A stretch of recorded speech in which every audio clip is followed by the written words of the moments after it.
Hello, hello, hello! Welcome, well met. Welcome to the stream. Today we are having the second stream of episode 5 of The Great Ace Attorney. Things are gonna get hectic real soon. This episode. Okay. I'm kind of excited for this. This is one of my favorite episodes in the whole Ace Attorney series. So, I'm like, hee hee hee hee hee.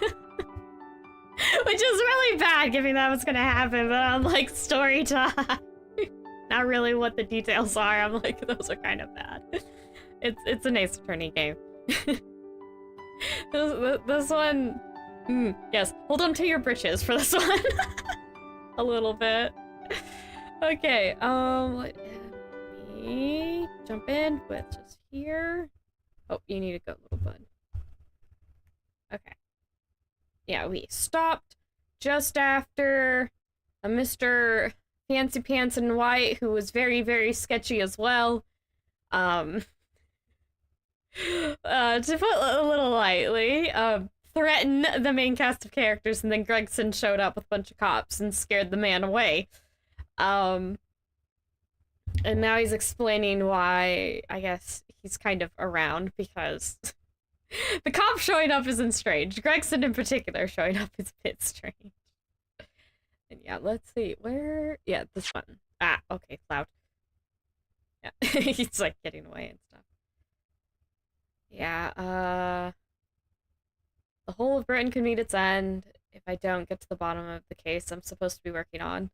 So yeah, there's a big deal going on in the background. Gregson is stressed out. He doesn't have time to deal with this mundane stuff. Okay. So there has been a spat of thefts at the pawn shops around here recently. Being fitting emergency buttons underneath the counters for brokers to let us know when there's trouble. Oh, Inspector. Very worried there for a while. Very worried indeed. Now then, Mr. Permanently in Mourning. That's rude, Gregson, but also a little funny. Because he's... well, I guess he kind of is. He still misses Asogi very much. Oh, yes? By taking that, whatever it is, of Mr... okay, let's try again. I'll be taking that, whatever it is, of McGilded's down to the yard, thank you very much. So hand it over. Oh, yes, of course. No, don't. Don't give it to him. It's mine, that is. Mine! Sorry, miss. Anything belonging to McGilded has to be taken in as evidence now. As evidence?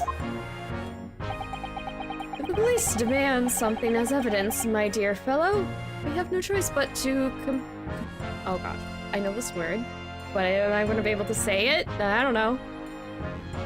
Capitulate. Capitulate? Capitulate. Capitulate. Okay. Let's try this again. Get my mouth around the word. Oh gosh, that's been a sticking point for a bit now. It's just, I can say these, I know these words, I can say them, but can I say them right now? No. Oh gosh, anyway, okay. From the top. If the police demand something as evidence, my dear fellow, we have no choice but to capitulate. It's all yours, Inspector. Poor Gina.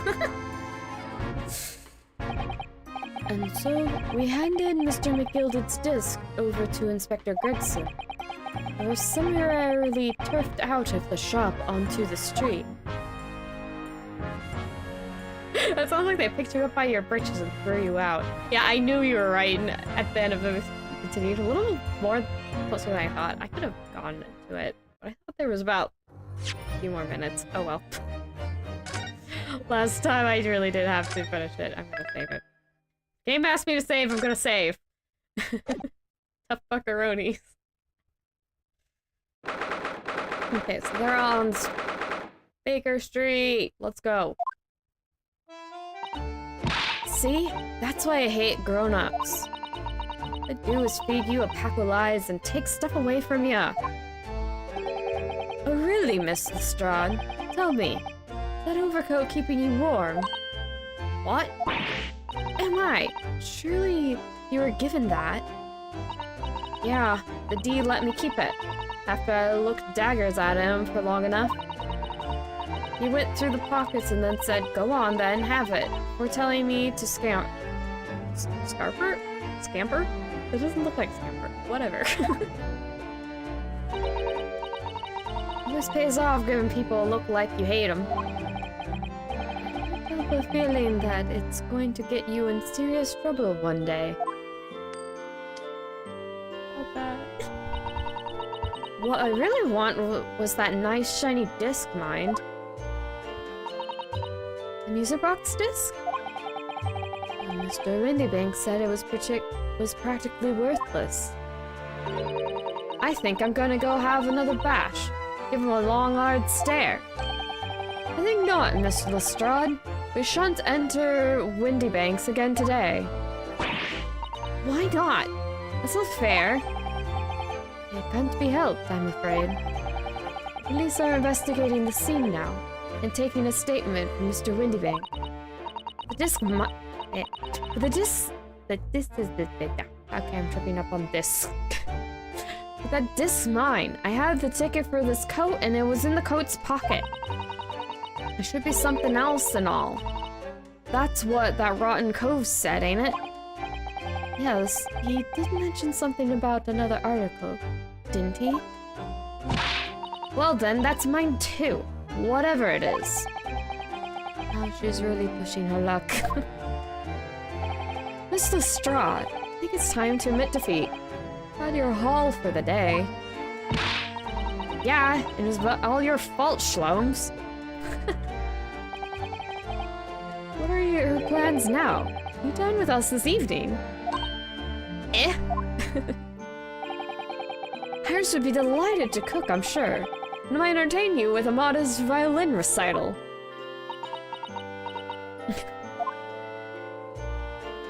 She totally wants to go. No ta. Oh. Why would I come round in your place, eh? Have you lost your head or something? Off she goes. I think she wants to come over, though. Oh dear, she's gone. Having reviled on me quite unnecessarily. Quite odd. I can't help wondering if perhaps she might turn up anyway. Interesting. When she's had a chance to calm down, I think there's a good chance she'll decide to come. Very well then. I'll inform Iris to set a place for our potential guest, the dining table this evening. One more thing. Should be glad of your company later too. Sorry? I believe I will have a rather splendid surprise to show you. Oh, how exciting! What is it? I'll have to wait and see, Miss Susato. Until later then. Hi, Shlomes. So we just go. Go back. Back home.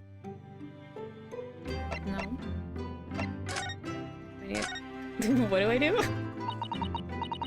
Can it really be that we've been in Great Britain for 2 months already?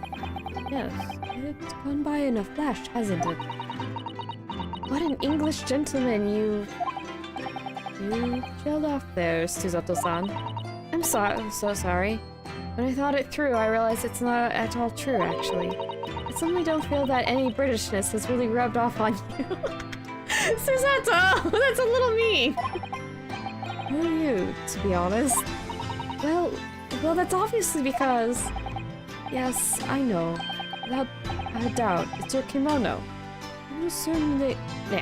It most certainly stands out. And I dropped my controller. Hold on.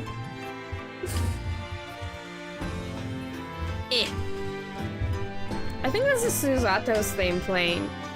We got an eyelash in my eye. Go away. Alright. Hopefully that little flash has been dealt with. Or not. Eh. I do adore the attire of English ladies. It's quite delightful. Somehow, I just don't feel ready to abandon my Japanese dress just yet. I wonder how Susato-san would look in Western clothes. That'd be interesting to see. There is DLC!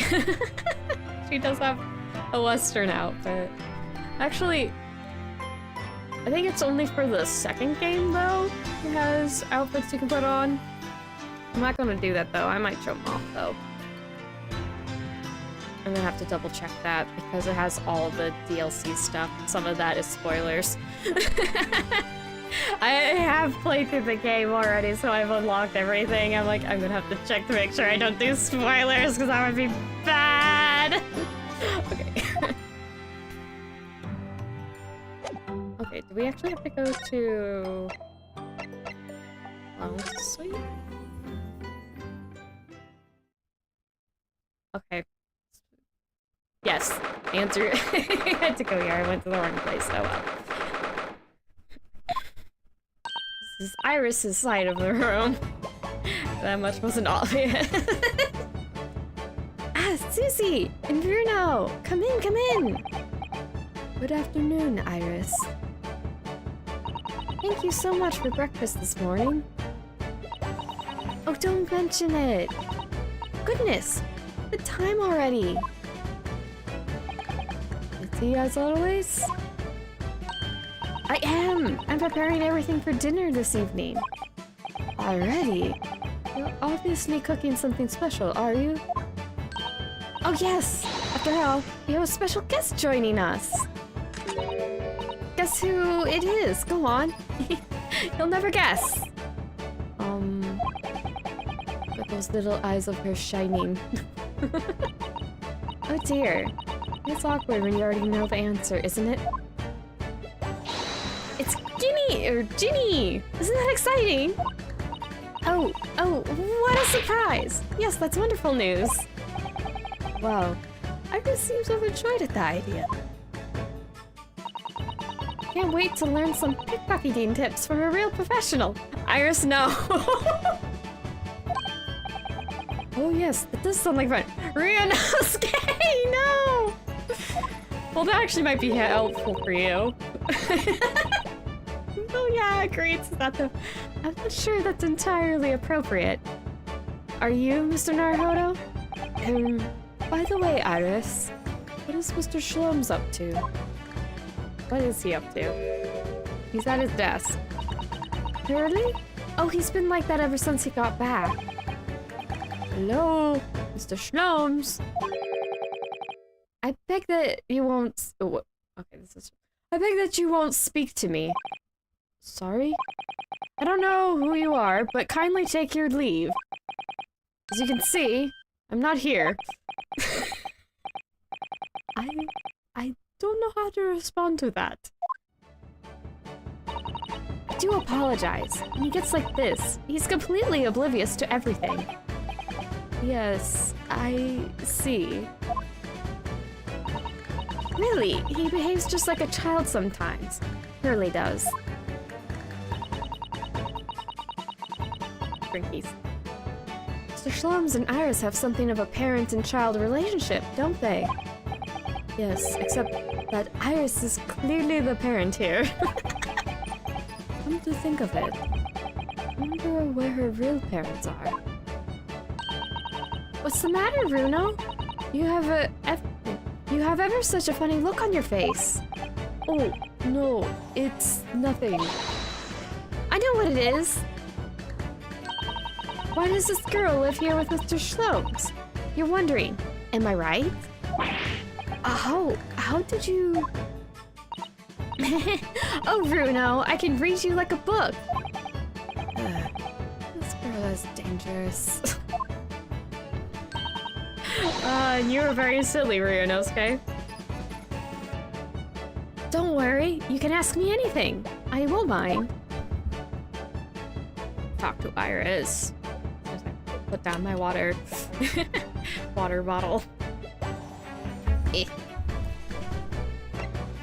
Okay. Ginny.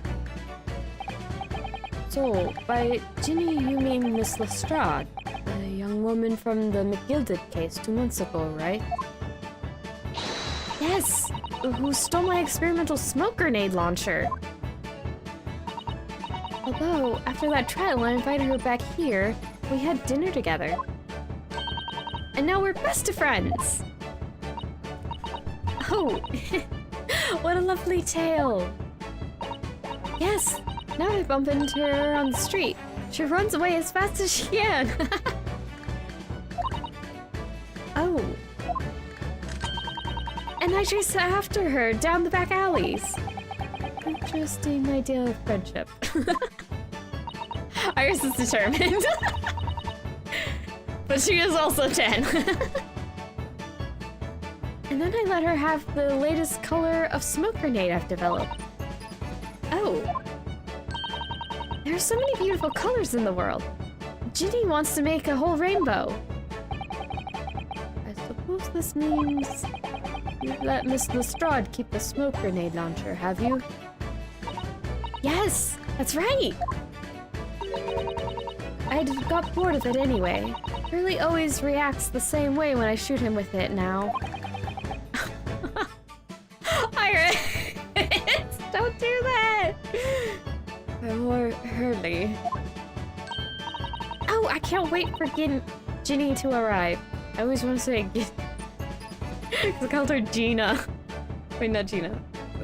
Gina before. That's Gina. More of a J sound. It would be Ginny. Wait for Ginny to arrive. It's been too long since she last came over.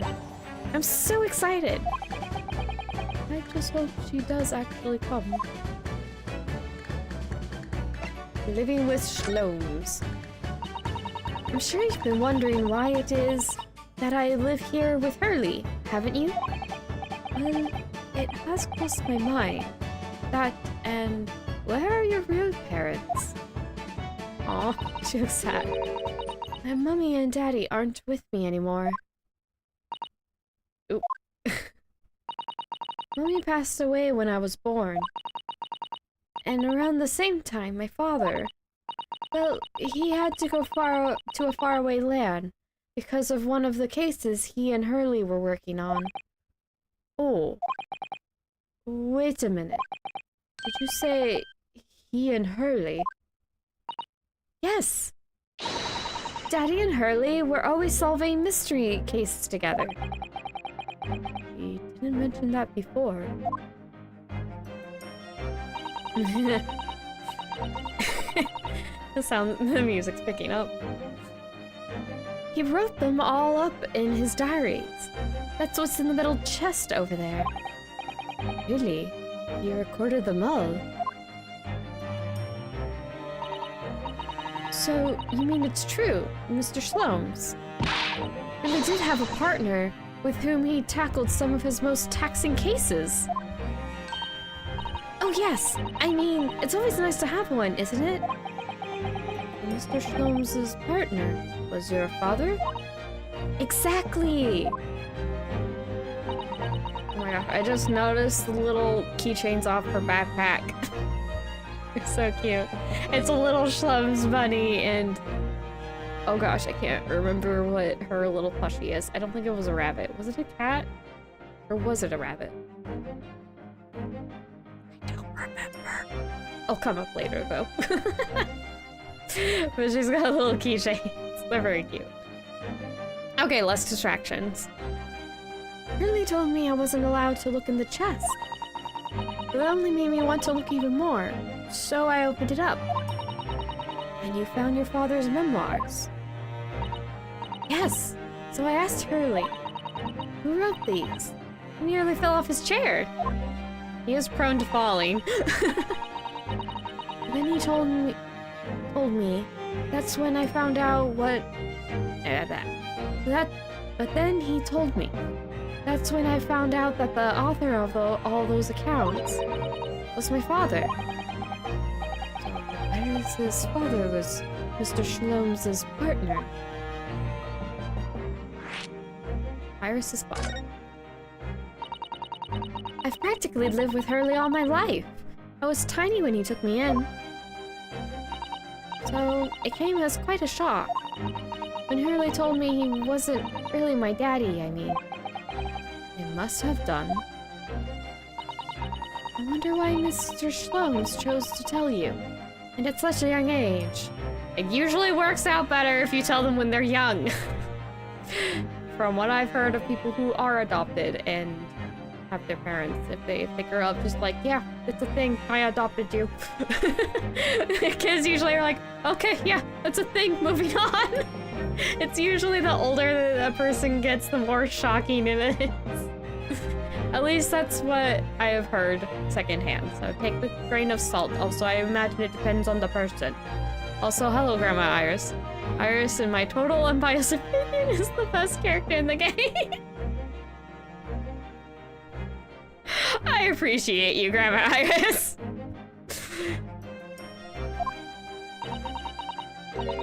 Really says it's because he wouldn't have been able to hide it from me. Oh? Well, having lived with Hurley all these years, I might say that his ways have rubbed off on me. There are some things I can't just see. Especially wait, she said I can just see? Hold on, I think I misread that. There are some things I can just see. Especially lies. I almost know when people are lying before they open their mouths sometimes. Right. Anyway, I was so fascinated when I read Daddy's diaries.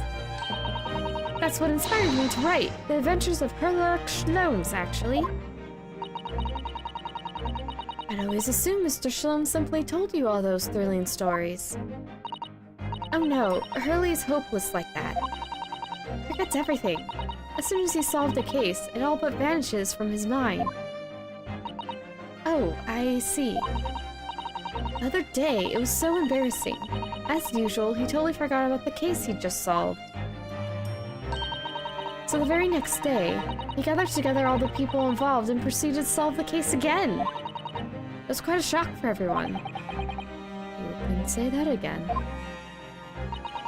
You share your father's surname, don't you, Iris? That's right, Wilson. Daddy is Dr. John H. Wilson. I learned from his diaries that he's a doctor of medicine, you see. That's what prompted me to study and study, so that I could earn a doctorate as well. That's his father, who went to some distant land, and is a doctor by the name of John H. Wilson. The first trial! We will now hear the trial of Ryunosuke Naruhodo. Kindly state before the court the name of the victim in this case. The victim's name was Dr. John H. Wilson. Yeah, the first case is relevant. That's right. Esteemed professor of medicine at Imperial Yume University.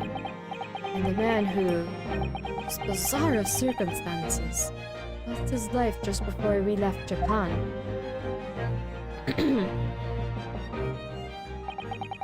Miss Susato. Yes? Perhaps we shouldn't pursue this conversation any further at this time. I think that would be for the best. She's very solemn too. Oh! Hi, Shlomes! Ah, my dear fellows, how good to see you! Mr. Shlomes! Why did you not... Why ever did you not make your presence known to me before? Well, no matter now. So, how the devil are you? I love the way Mr. Shlomes speaks. Oh goodness, he's so amusing, even though he did just kind of jump scared me. We've been with you for most of the day. Goodness, really? Do tell me, Mr. Shlomes, is your violin unscathed? Hmm? A violin? What were you talking about, dear madame? Oh, never mind that now. I have something far more interesting to show you. Behold, my dear fellows. Oh, another music box disc. No, not another disc, Miss Susato. This is the one Gregson demanded we hand over as evidence. Mr. McGilded's disc. Oh my. Then, what's it doing here? You know, at times, Mr. Naruhodo, I think as though I have an undeniable turn for deduction. I may well be even more adept at Lawrence. Shlomes! No more crypto! Crypto. Oh gosh. Kleptomania. No more klepto tendencies. Shlomes says in the room of culture, sometimes he really does, and hello Margaret. Welcome. Shlomes really is like the... He really steals the show, as it were, many a time. I really like the deductive little... What does he call them? Deductive reasoning spectacular. The little dances and quotes. Whoops. Him and Ryunosuke do. I think Hurley is going to be the Arsène Lupin of this universe as well, if you let him. He's gonna be Sherlock Holmes and Arsène Lupin. Oh gosh. If they ever made more The Great Ace Attorney, I wonder if they would add Arsène Lupin. I think Arsène Lupin might be public domain. I'm not sure. Maurice LeBlanc seems more of relaxed than the people who have the rights to Sherlock Holmes. That's why we have Herlock Sholmes now, but still, I think the name fits better. Because there is a difference between the Herlock Sholmes from Arsène Lupin and Sherlock Holmes of, you know, the Sherlock Holmes series by Arthur Conan Doyle, so. Hurley is much more like the Arsène Lupin iteration, so I think it fits. Oh, that would be wonderfully exciting. I'd be your pickpocketing assistant. Iris, no! For crying out loud! Hurley! What are you teaching your daughter? And Bruno could be our go-to lawyer if we ever got caught. Right. Plus, Susie has such beautiful handwriting. She could write all our menacing crime notifications. Yes, I'd be delighted. I'm just going to pretend this conversation never happened, I think. You get the four of them together and you're always in for a good time. The music box disc. I don't understand. How did that disc come to be in your possession? But Inspector Gregson took it back to Scotland Yard. Quite correct. And that sort of uncompromising attitude is precisely why I always carry some of this. That's a bar of caramel, Mr. Shlomes. Your one and only friend in times of loneliness, if I'm not mistaken. You will humor me, my dear fellows. Cast your mind back to when the good detective confiscated the disc. I'll be taking that whatever it is of Mr. McGilded's down to the yard, thank you very much. Hand it over. Oh, yes, of course. The police demand something as evidence, my dear fellow. You have no choice but to capitulate. All yours, Inspector. For the briefest of moments, I had the disc in my hand, did I not? Yes, you did. But I still don't understand. It was precisely at that moment that I summoned one of my one and only friend into action. I pressed the disc into a pair of bars, like this. That's amazing. The disc and all the minuscule protrusions have made an image in the caramel. Indeed, this caramel is quite exceptional. I developed it myself, you know. Suitably soft for making impressions, but resistant to melting. The result of precisely controlled solution. How extraordinary. Hearing in particular of these on one's person frequently proves very useful indeed. Your housekeeper, simple press in its unique form is duplicated. Can enter anyone's property at will, and never without high sucrose nourishment. Shlums, you're a menace. Such a menace. Yes, it sounds illegal. From the image, I was able to create this. He is not commenting. I confess, I was most curious to know what manner of music would issue from the disc when played. Okay, did you figure it out? Do tell us then, Mr. Shlomes. What music does the disc play? Well, unfortunately, I have no idea. No idea? None whatsoever. Are you familiar with the workages of a music box, my dear fellows?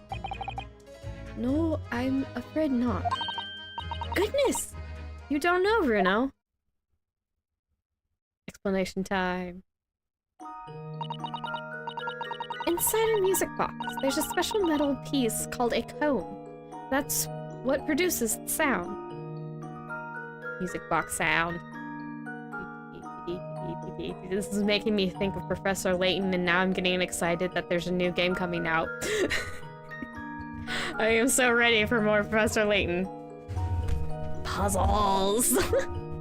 Anyway.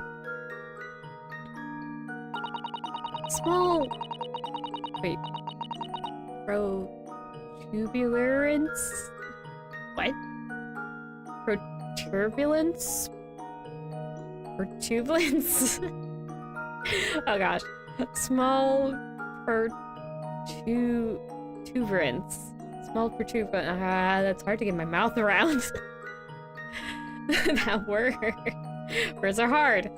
Small protuberances pluck the different teeth of the comb as they rotate past it, making the different notes. Almost said noise. Is notes. The first music boxes to be invented using a rotating...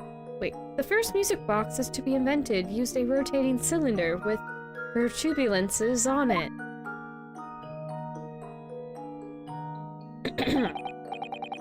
And over time, a new type of player was produced, which used discs such as these. With that development, the popularity of music boxes spread far and wide, all around the globe. Why exactly? Because the discs are easy to produce and can be interchanged to facilitate the playing of different tunes. There are a great many firms in Europe now manufacturing music boxes as a result.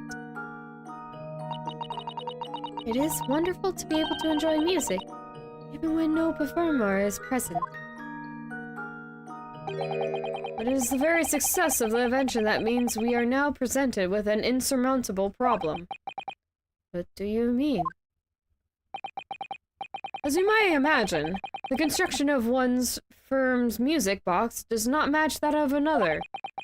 And we have no way of knowing in which music box this particular disc was designed to be played. Well, couldn't you figure out by, like, the number of dots spread out? Like, they're gonna be circular loops. You can at least figure out how many teeth the comb has. And then there's the diameter of the disc. I think y'all will be able to figure it out. Or at least Shlomes and Iris would be able to, in my opinion, but meh. Well, maybe more of Iris. Oh well. We'll figure out what's played on it eventually. That much is probably obvious. It is an Ace Attorney game. If you get something that has a picture on it is going to become relevant later. If you didn't know that, well, you know now.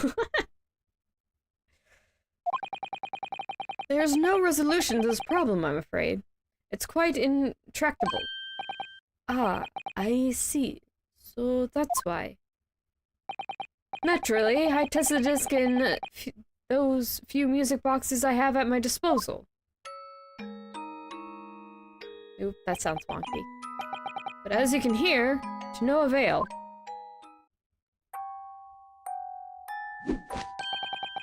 The results were equally unsatisfactory in this one. So, I am presently engaged in acquiring an example of all the music boxes ever made in Europe. Every single one. That's early for you. Always taking things too far. But my dear girl, an unsolved riddle is quite repugnant to my constitution. Surely all the different types in Europe will amount to a huge volume of music boxes, won't it? Yes, it's certainly true. The worst case, I shall just have to ask you to vacate the attic room. What? Shlomes? No. Magnus McGilded. Magnus McGilded. The name I expected to hear again so soon. Yes, it's only been 2 months since that grisly case. It's on fire! I know I shouldn't make light of it, but also, like, screw that guy in particular. I don't like that man. He's like, he clearly did it, but he weaseled his way out of it, and he got Rionosuke involved. Gesundheit, kitty. My kitty sneezed. Mr. McGilded perished within hours of the trial's conclusion. Baroque Banzakes! Was it the curse of the Reaper? No one knows. Still now. Omnibus was reduced to a pile of ash. Not a shred of evidence remained. With the man's death, the truth about the murder in which he was so intimately involved was buried. Antiques! Mr. Face. Why does he look less ticked off in 2D art than he does in his 3D? What is it? Avatar? Model? Model is the word. He always looks so ticked off. More or less.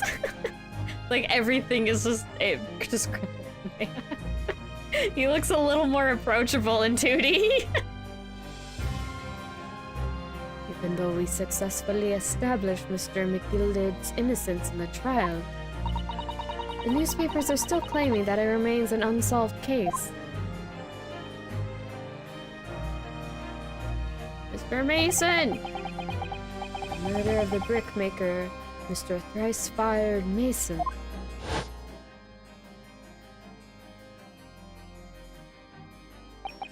In the end, the truth of the matter remains a mystery. Still have no idea what really happened that night.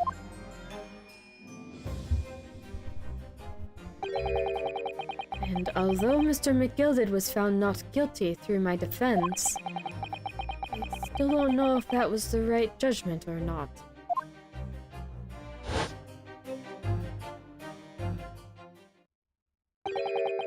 What appears the case is not yet closed.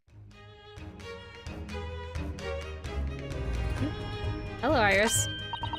Well, it's time I started getting things ready for dinner, I think. Ginny will be here before long. Jenny? Jenny? Oh, gosh. Whatever. I'm gonna mess up every now and then. Thank you, Iris.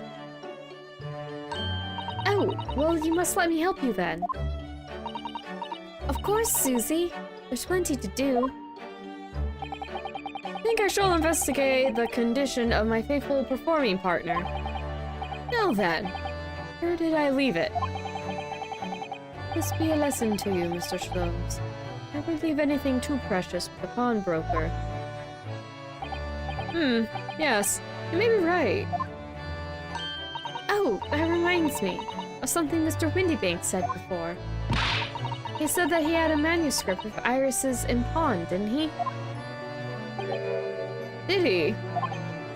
Yes, he definitely mentioned it. Mr. Sholmes' latest tale of otherworldly mystery lies dormant in my storeroom, were his words, I believe. So you heard about that, did you? I expected you were as incensed as I was. Oh yes! The idea of such a wonderful story languishing in Mr. Windibank's storeroom gathering dust. My dear madame, I'm quite sure I told you already. The pawnbroker's storeroom is the safest place for it. More secure than a bank's vault. And what about your Stradivarius? Hard for me to say. Hurley, was that safe and secure? Well, there may be the occasional mix-up. That was on you, Mr. Sholmes, and you know it. Caused by a certain impetuous someone not too far from me now. Ryunosuke's side-eyeing his friend. Do you have any idea how long it took me to write that Baskerville story, Hurley? Oh, it sounds so exciting. The Hound of the Baskervilles. I should love to read it. Oh.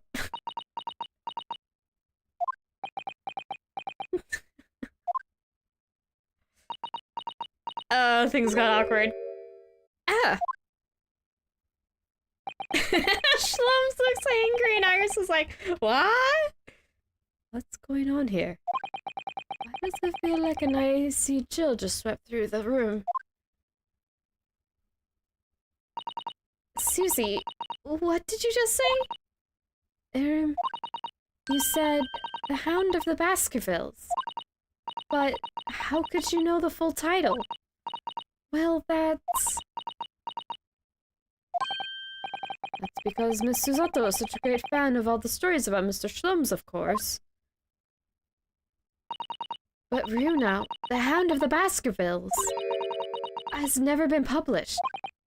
What? When I showed Hurley the manuscript, he told me that I wasn't allowed to publish it yet. I don't understand. That's why he said he'd keep it safe. It was the right time for the story to be made public, you see. So that's why the manuscript is at Windibank's. And yet, how could Susie here know its title? Well, Hurley, what's going on? I don't think he wants to talk for once. Ah. What is it, Mr. Shlums? It would appear our guest has arrived. Gina! Miss Lestrade!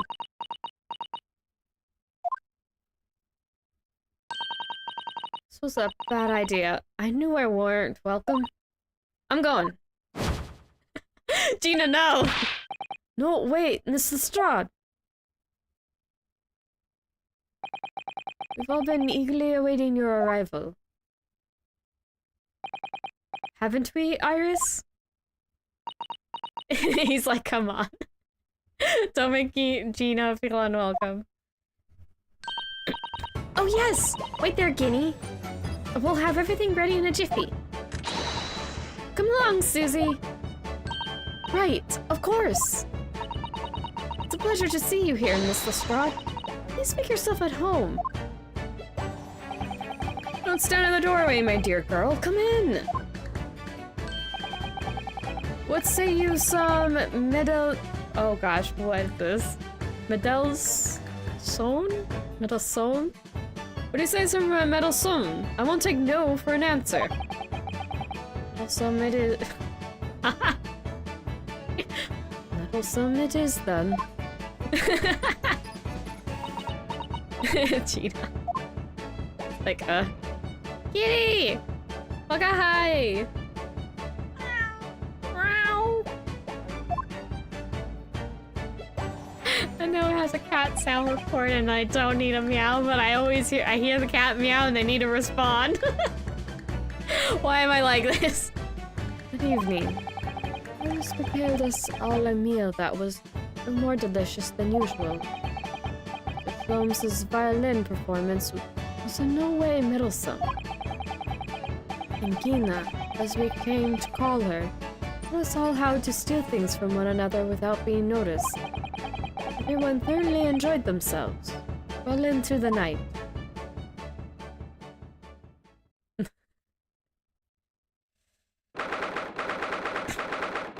We're getting an update in the time, and it's dark. You know stuff is going to turn sour. It was a very enjoyable evening, wasn't it? Oh yes, Iris's cooking was truly divine. And I feel as though I can still hear the enchanting strains? Not strings? Okay. Enchanting strains of Mr. Sholmes's violin even now. Best of all, I bet I could steal the glasses from his lordship's face next time we're in court. Please don't.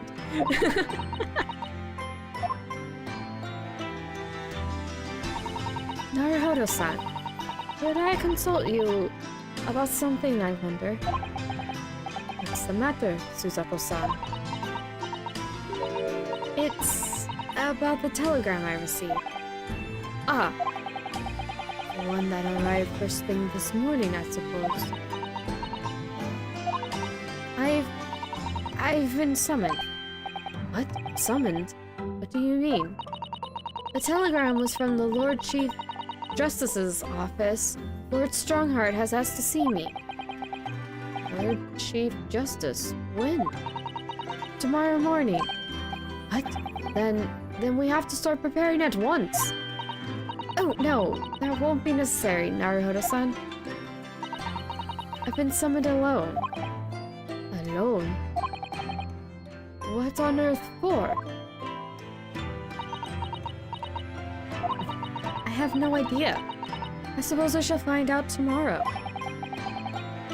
What's all this about? Whatever it is, it's making me feel very uneasy. Ooh.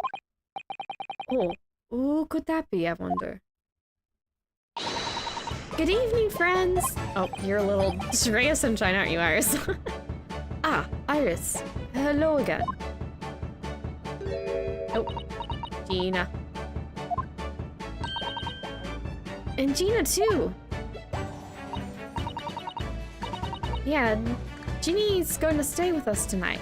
She's going to sleep in with me. Isn't that right, Ginny? Well, yeah. Is so embarrassed. How lovely! Let me make a pot of tea. They're gonna party more into the night. You know, I've learned so much today. Oh, what in particular? All those things Ginny showed us. Wasn't it wonderful? Ah, you mean all those pickpocketing techniques. We had fun trying them out on each other, didn't we? I think I've awakened a natural talent. I could earn a living from it. You might be getting ahead of yourself a little there. So, what brings you up to our humble quarters at this late hour? Well, you see, I came to return this. Wait, what? That's mine! Oh my! However did you... You stole his armband. I told you, didn't I? I have a natural talent for it. Oh yes, I'd forgotten. Iris literally is a child genius. So anyway, here, you can have it back. Not that I really understand why you wear it though. Ah, thank you. Alright then, good night! Yes, good night. Are you gonna go or not? So this is your office, is it? do you think, Ginny? Ginny? Me. I think I wouldn't fancy my chances with a lawyer what lives in a place like this. Yes, me too! Oh my gosh, you two are being rude. Seems as though Iris here still has something she'd like to talk about. I suppose she probably wants to talk about the manuscript. Yes, I suppose she probably does. Manuscript. Iris, I suppose you're hoping to talk about the manuscript, aren't you? Aren't you going to tell me? I'm so sorry. I need a little more time, please. Alright, I understand. I hope I haven't made you feel awkward. Oh no, not at all, Iris, not at all. I don't know what this is about, really, but... story you made up, is it, Iris? This mantle script, or whatever you call it. It's not exactly a story I made up. It's something I read in Daddy's diaries. Daddy's? That's right. I don't suppose I've mentioned it to you before, Ginny, but my daddy was Hurley's assistant once, his partner. Eh? They solved all sorts of strange and mysterious cases together. Is that right, mister? Apparently so. I was as surprised as you are, though. And Daddy wrote all the details of every single case down, you see, in his diaries. So I study them and write my stories based on what actually happened. So, where's your old man now, then? He had to go away on urgent business, from faraway land, and he'll be gone a very long time. So, I've never really met him. Oh, right. Come to think of it. I don't know anything about Gina's parents either. Perhaps we should ask her. I don't think you should ask a pickpocket about her parents, because I imagine the answer is, I don't have any. The Hound of Baskerville. Baskervilles. Iris, this Hound of the Baskervilles story.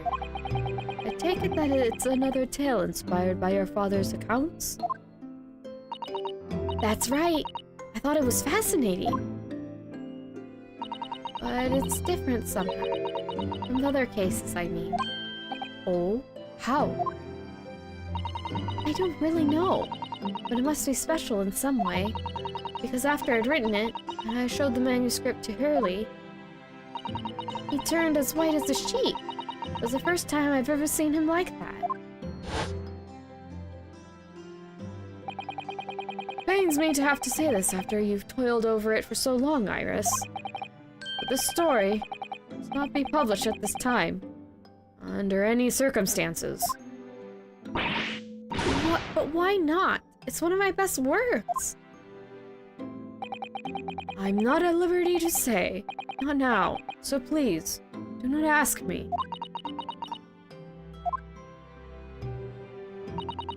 Alrighty then. I won't. But I do solemnly swear that I will explain everything one day, Iris. When the time is right.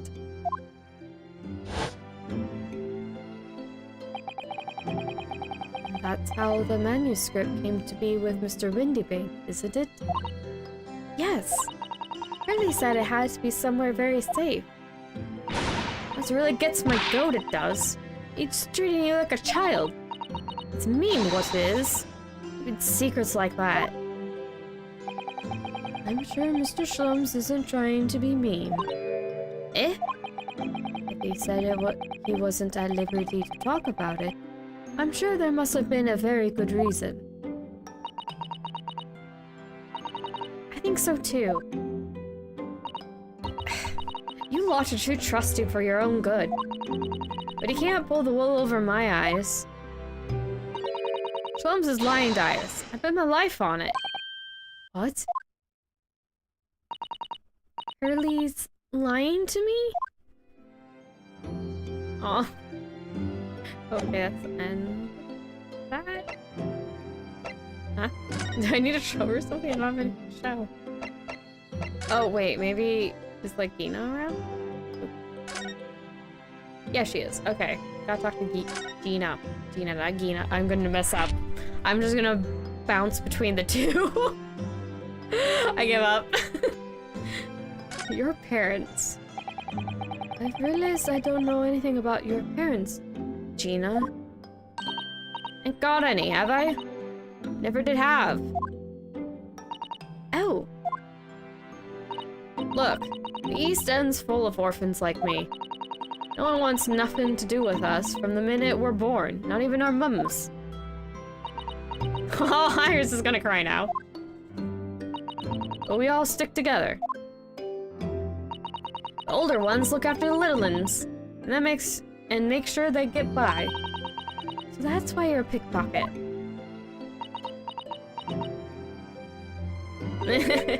Nah, diving's my life. I love it.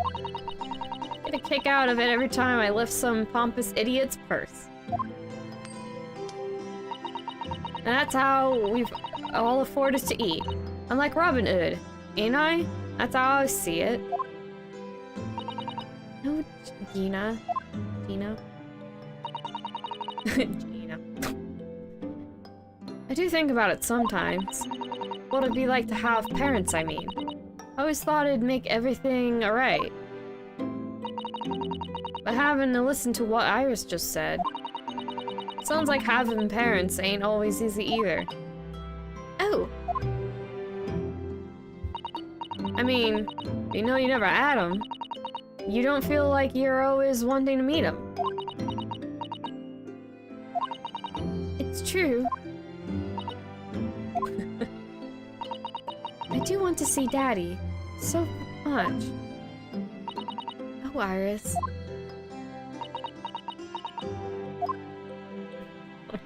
Shlums' lie. Gina, what did you mean when you said you know Mr. Shlums is lying to Iris? Oh, he reckons he popped that manuscript or whatever, right? Come on! That's obviously a load of rubbish. Oh my, why do you think that, Gina? It's simple. It's not really in that old Windibank storeroom. There's no way someone from half around the world, in other words you, could know about it. Ah. Sorry, Iris. But if you ask me, he sold it. Without telling you. But Hurley would never do something like that. I'm sure of it. Ha! Grown-ups do a lot worse than that, believe me. Barefaced liars, a lot of them. You just ain't realized it yet. Poor Iris. I'm telling ya, that manuscript, or mantle script, ain't at Windibank's. You'll soon see if you had a look. Even if you think you trust him, I don't. That Shlums is a liar like the rest of them. If I'm honest, I have wondered if Hurley's telling me the truth sometimes. See? Oh, but I don't mean it that I think he sold it. I mean that sometimes I wonder if he might have hidden my manuscript somewhere. Somewhere I don't know. Even though it's wrong of me to doubt him. Don't be too hard on yourself, Iris.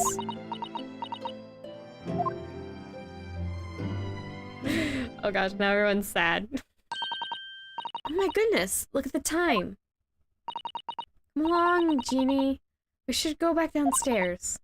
Yeah, alright. And please, don't mention any of this to Hurley, will you? No, of course not. Good night then, Iris. Good night, Gina. You must let me make breakfast for you tomorrow morning. I insist. Oh yes, please. I can't wait, Susie. Good night then.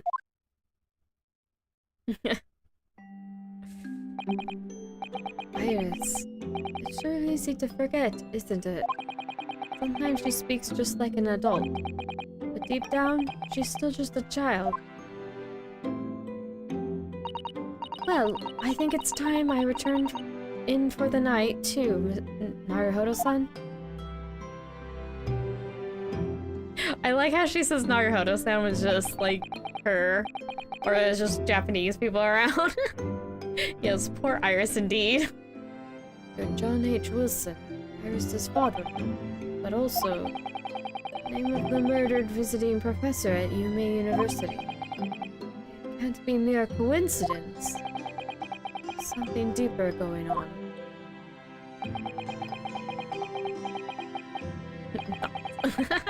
He's drifting off. Yep. Oh, the music's cut out. Well, it... Mr. Naruhodo. Mr. Naruhodo! That voice. That's Mr. Shlomes. Oh, he looks upset. That's rare. What's going on? It's the middle of the night. It's Miss Lestrade. She's gone. Gina? She was supposed to be sleeping in Iris's room, but her bed is empty. Well, she's an independent young woman. She probably decided to go home, no? I think not. From speaking to her before she retired, I received the distinct impression that she was looking forward to breakfasting with Miss Susato. No, I don't believe the girl has gone home. I've been waiting for over an hour now. Over an hour? Oh. If you'll indulge me, look out the window, my dear fellow. What's this about?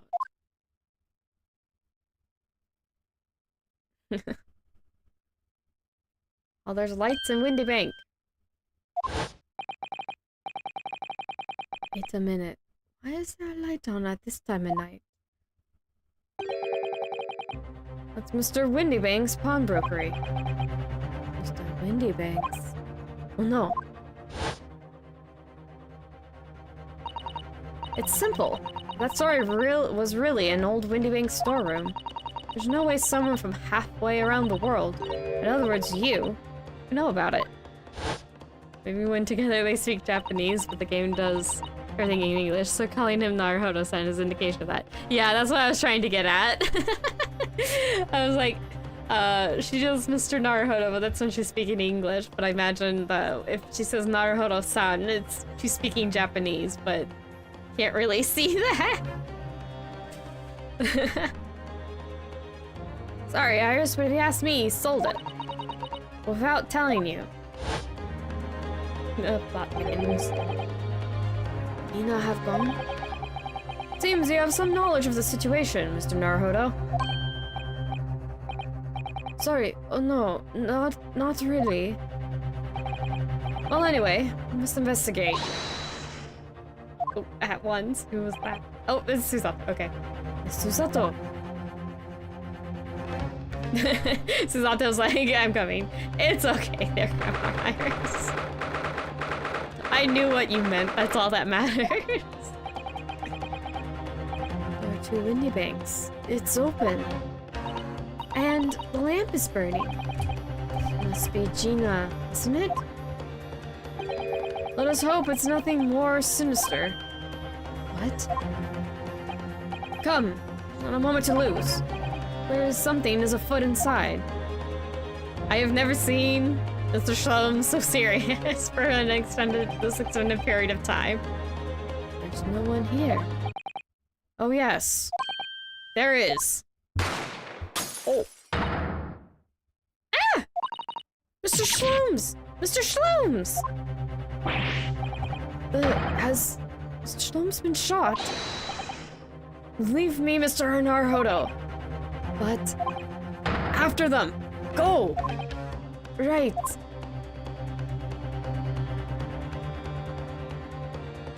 Oh. Blast! I've lost them. Hello, hello, what have we here? Alarm was just raised from this pawnbroker, sir. Did you know something about that? Officer, come with me. It's my friend, Mr. Sholmes. He's been shot. Shot? A policeman close behind me. I ran back to Windibanks.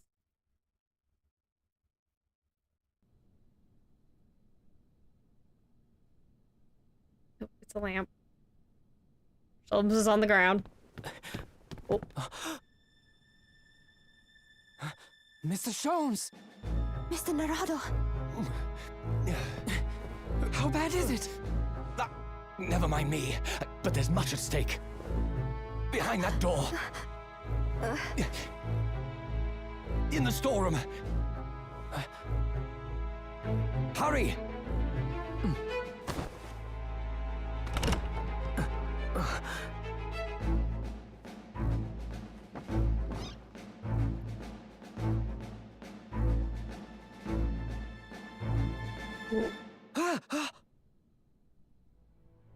Windibank, and he's been shot. Gina. It's Gina! Gina. I'm gonna mess up on the name still. Ah! Ah! Oh wow, that's a really fast another to be continued. Makes sense though, goodness. We're still tracking along though today. I told you this is gonna heat up! This is why I have an ominous title for this video. Shlom's got shot! Windibank is dead! And Gina's there! This is all a mess. I'm gonna cough. Oh gosh. I need a drink. Oh, jeez. We're recapping already. Ooh. I'll be alright, Mr. Naruhodo. After them, go! In that door. In the storeroom. Oh wait, behind the door! In the storeroom, hurry! Okay.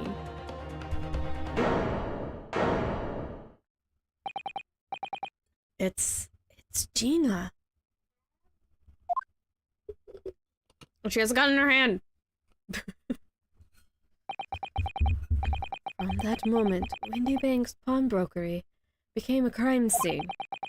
Everything that followed happened in a whirlwind of activity. The arrival of the police, the preliminary investigation of the scene, and the questioning. It was just before dawn before I was allowed back to my lodgings at 221st B.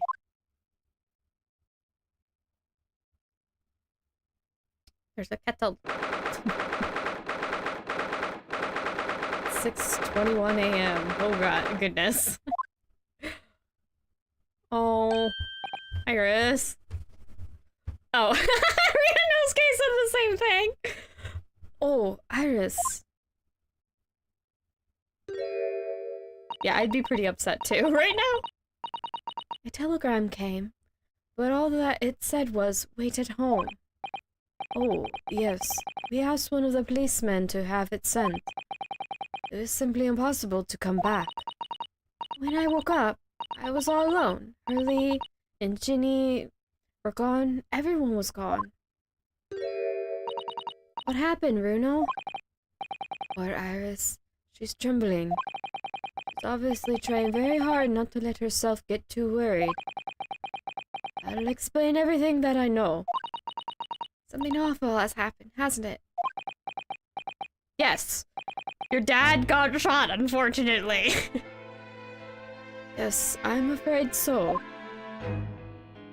Because Sloan is definitely her dad, functionally. Events at Windibanks. I'm sorry to have to tell you this, Iris, but Mr. Windibank is dead. He was shot. We discovered it in the early hours of the morning. Oh, yes, I had a feeling. You did? Well, I saw those police carriages pulling up outside his shop, so I knew something must have happened there. When we entered Windibanks in the small hours, we disturbed a gang of 2 thugs. They ran out into the street and I chased after them, but it got away. So, it was one of them who shot old Mr. Windibank, I suppose. I don't know, but that's not what the police believe at the moment. Oh, why not? They've arrested someone else as their prime suspect, you see. Gina. Ginny? But why? Well, the thing is... No! Ginny wouldn't do something like that. I know. None of us think she did it. Then why have they arrested her? I'm sorry. There's nothing I could do. Gina's arrest. I don't understand why they arrested Ginny. It's not fair. What are the two thugs there that were at the scene? Why aren't they the prime suspects? After all, they shot Hurley dead, didn't they? No, I mean Mr. Shlums isn't dead, Iris. This is all so horrible. Thing is, Mr. Windibank was found on the floor in the storeroom, where he keeps all the deposited articles. The storeroom door was locked from the inside. I see. He wasn't alone in there. Gina was found next to him on the floor as well. Oh no! And according to the detectives who investigated afterward, don't tell me there's no one else in the room. Yes, exactly. How did you know? It's the only explanation. Yes, only explanation indeed. What do you mean by that, Bruno? Well, what can I say? Damned if I agree, damned if I don't. What about Shlom's situation? So where's Hurley then? Is he still investigating the scene? He really ought to have some breakfast. Not good for him to miss meals. I don't want you to worry, Iris, but I have some news about Mr. Shlom's. He was taken to the hospital this morning. What? Well, we entered Windibanks. A gun was fired, and he took a bullet. Hurley was shot? No. It's all right. His life isn't in danger. Really? Are you sure? Where is he? Which hospital? He's at Sinners? Sinners. They're tending to him there. I must see him at once. I'm sorry, Iris, but you can't. Why not? That's not fair. I'm a family member. I should be allowed. No, I mean, nobody can see him at the moment. It's not allowed any visitors. They're preparing to operate, you see. To operate? Oh, poor Hurley. Injured Shlomes. To raise his source if he knows. It was the two thugs who were in Mr. Windibanks' shop. They shot Mr. Shlom's when we disturbed them, you see. It was pitch black inside the shop at the time. My mind went totally blank, I'm afraid. I just froze. After them! Go! After that, I ran out into the street, but... well, they were long gone. I shouldn't have hesitated. I'm so sorry. It's my fault. I let them get away. I think that's a very good thing. Sorry. Well, if you'd seen which way they went and chased after them, you might have been shot as well, Bruno. On top of everything else, I couldn't bear that. Oh, Iris. No. She's like, I'm glad you didn't get in danger. You didn't get wounded too. Oh, Iris is a sweetie. Susato's situation. Where's Susie, Bruno? He's still at the police station. Oh, why? I expect she's being questioned. Police said they wouldn't be finished for a while. Why aren't you there then? Well, I didn't get a good look at the criminals anyway, so they weren't questioning me for long. Miss Susato stayed behind at the scene to tend to Mr. Sholmes, so they didn't get started until later. Ah, I see. Besides, one of us had to come back to be with Iris. Inspector Gregson agreed to me leaving early. You should have let me know, and I would have come to the station. I'm afraid I need to go out again now, Iris. Not much I can do at the moment. But I can at least try to find out how Mr. Sholmes and Gina are getting on. I want to go too. Take me with you, Bruno. I can't stand just sitting around here waiting. I'm not sure how I feel about taking a 10-year-old child to a scene of a murder. I don't want to leave her all alone either. Alright then, Iris. Perhaps you can help me? Oh yes, I'd love to. Gina's at the prison. Mr. Sholmes is probably in his hospital bed. And don't forget, we have to visit the crime scene. We need to conduct a thorough investigation. Ah, I can see you're ready for action. I imagine Iris would appreciate going to the hospital sooner rather than later. I don't know if they'll let us see him, but yeah, we can go. Ooh. Sit down? Nope. Okay, goes around. Hospital. Going to the hospital. St. Sinner's Hospital Ward 3. Hurley! Oh! He's not here! No, that's strange. The nurse definitely said he was in the bed by the window, didn't she?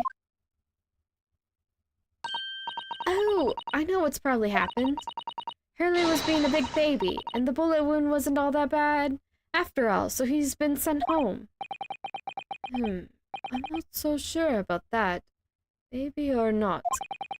There's no question that it was a fairly serious injury that Mr. Sholmes suffered.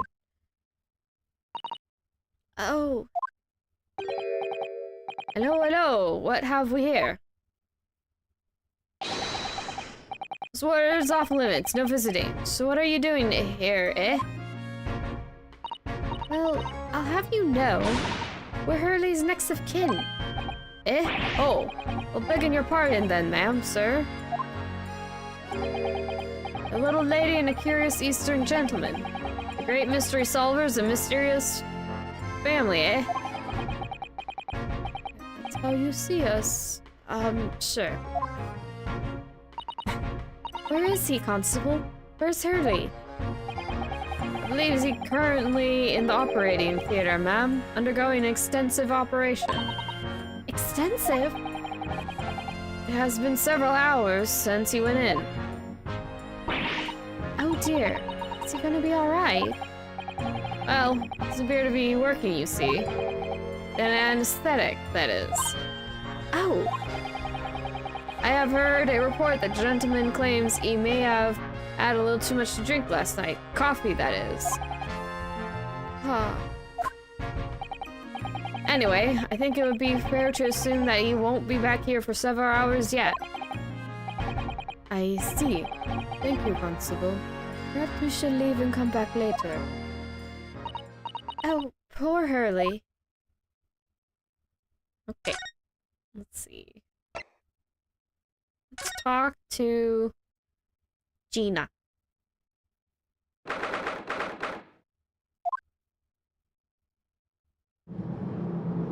Imagine you're very upset. Hello, Gina. Oh my god. They let her keep that? She's ready. Oh, you still have the grenade launcher Hurley and I made. I wish you wouldn't pointed at me all the time, though. What are you here for? Ginny. I have a feeling it's because of us that you've ended up in trouble. So we were thinking we might be able to help you. Well, it can't. Sorry. You heard. Get lost. You like that, Genie? I know you didn't do it. You never shoot someone. I just know you wouldn't. You think you know me? Well, the other one. Oh. You got the first idea about the likes of me. I'm a thief. Pinch people's purses when they're walking down the street. That's how I get by. Now, saw me chance, I'd sneak into a pawn shop any day of the week. Just to see what I could lay my hands on. Get it? That's the kind of person I am. But Ginny, we're in court tomorrow, they said. Some cove came by before and said he'd be a lawyer for me or the like. Said it was my right or something. They had told him to get snuffed. I don't need no lawyer.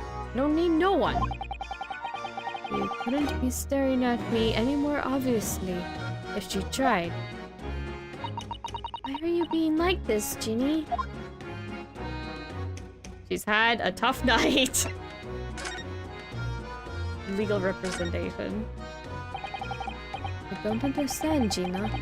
Why did you send the public defender away? He wanted me to sign some papers. Representation papers or something like that. All gonna be rigged anyway. The whole trial. Put it on me because I'm a kid. That's what grown-ups always do. Why do you think that? Because that's how it's always been for me. Growing up in the back slums my whole life. If you do what the grown-ups tell ya, you'll get your mates dragged off by the coppers. Or worse. I've had it happen to me before and all. Been sold out and nearly snaffled on the back of it. Can't trust no one. That's the point. As soon as you do, you're going to grass. Dead. Gina, listen. You like, in tomorrow's trial, I could... Forget it! Ginny? Don't you trust Rue now? Nah, I don't. She really hasn't. Look, I ask you nicely now. Just leave me alone. No. I'm gonna ask you what happened. Will you tell us what happened, Gina? Last night, the pawnbrokers. There's nothing to tell.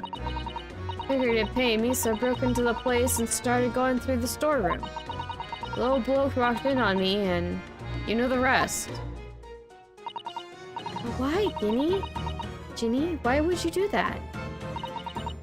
Ain't obvious. The place is full of stuff I could sell for a shilling or two. Diving ain't easy, you know. It's a lot of work, and half the time you don't even get nothing. Is that really why you broke into the place? What? Are you sure the true reason wasn't something else? Oh, give it a rest. What'd be the point of it anyway, eh? Nothing I could say would make a blind bit of difference.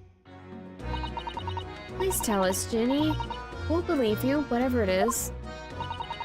Believe me? You'd be daft. You can't believe nothing. Everyone lies all the time. And you know what? When it comes to liars, I'm the biggest of the lot. I've told some unforgivable lies I have. What do you mean by that? What unforgivable lies?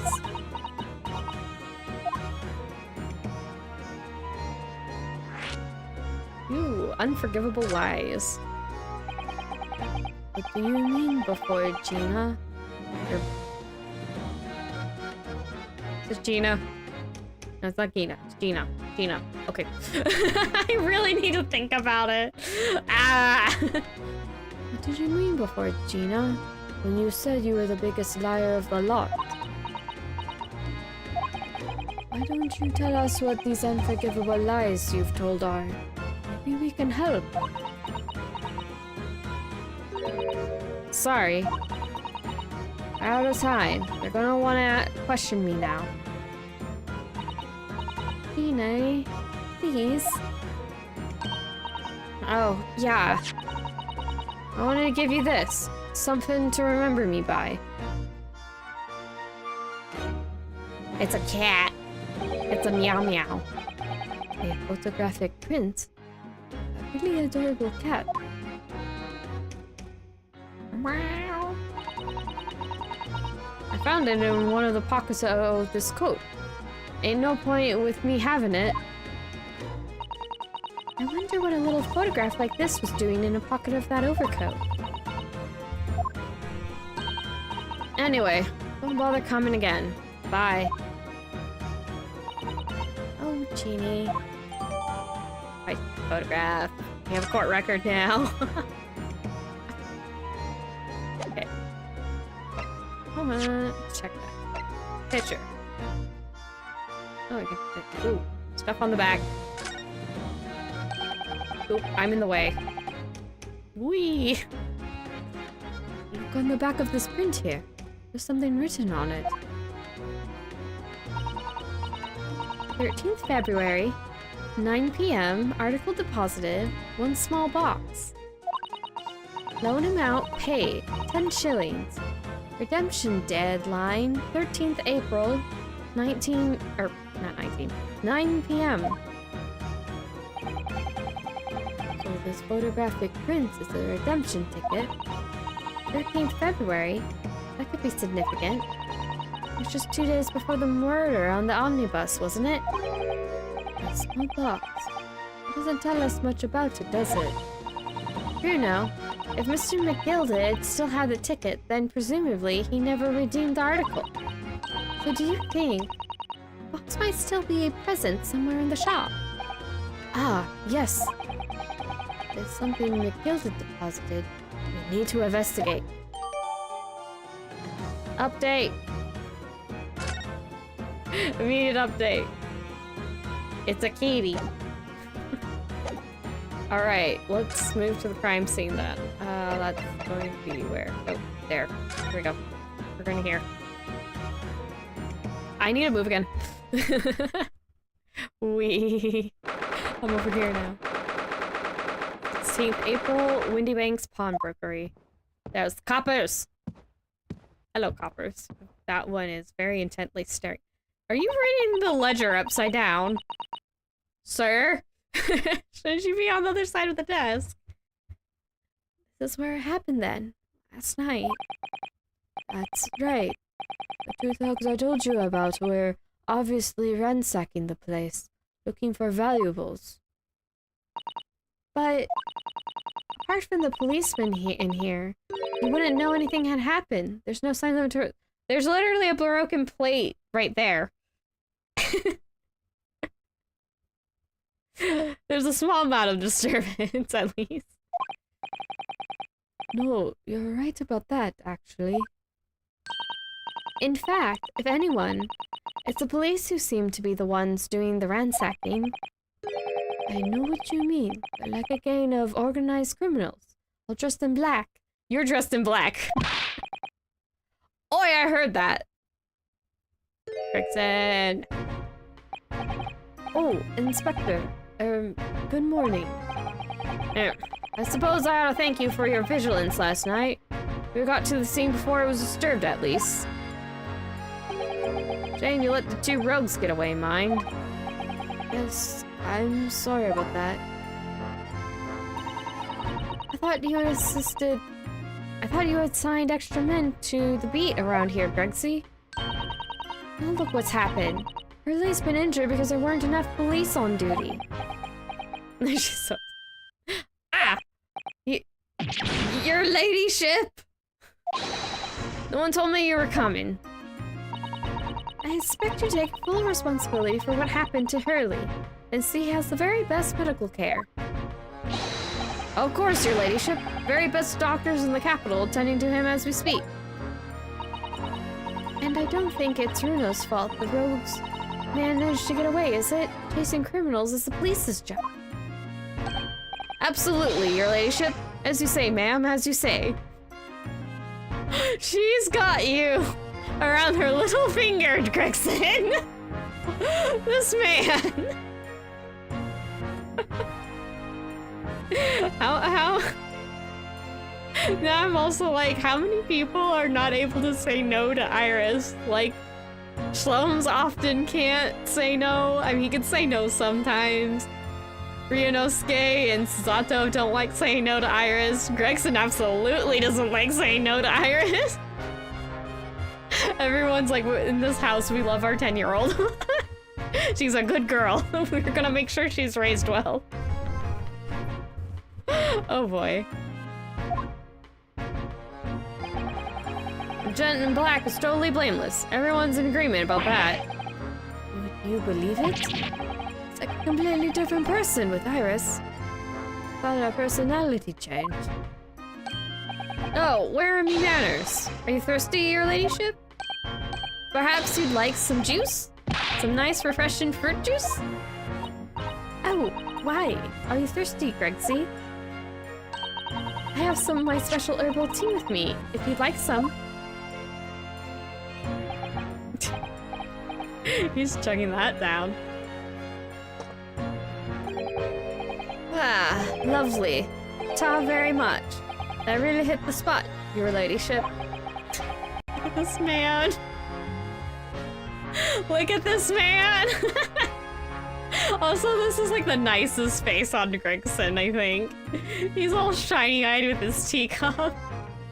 You wouldn't think he was such a bulldog of an inspector. Oh boy.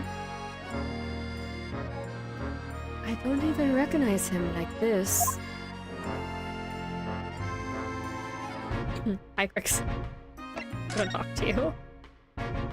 Yeah, I'll talk to you first.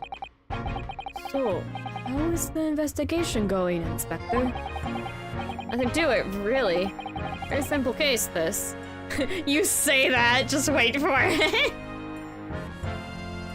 There's some very definitive evidence. We're just about to charge that diver we arrested last night, in fact. Gina, you're going to charge her? That's right. Should be able to bring her before the judge at the Bailey tomorrow. Definitive evidence, you say? What is it? Come on, show me. Your ladyship, as much as I wish I could oblige you, I'm afraid... Ah, I see. You've already captured the pair of thugs who broke in here last night, have you? What the?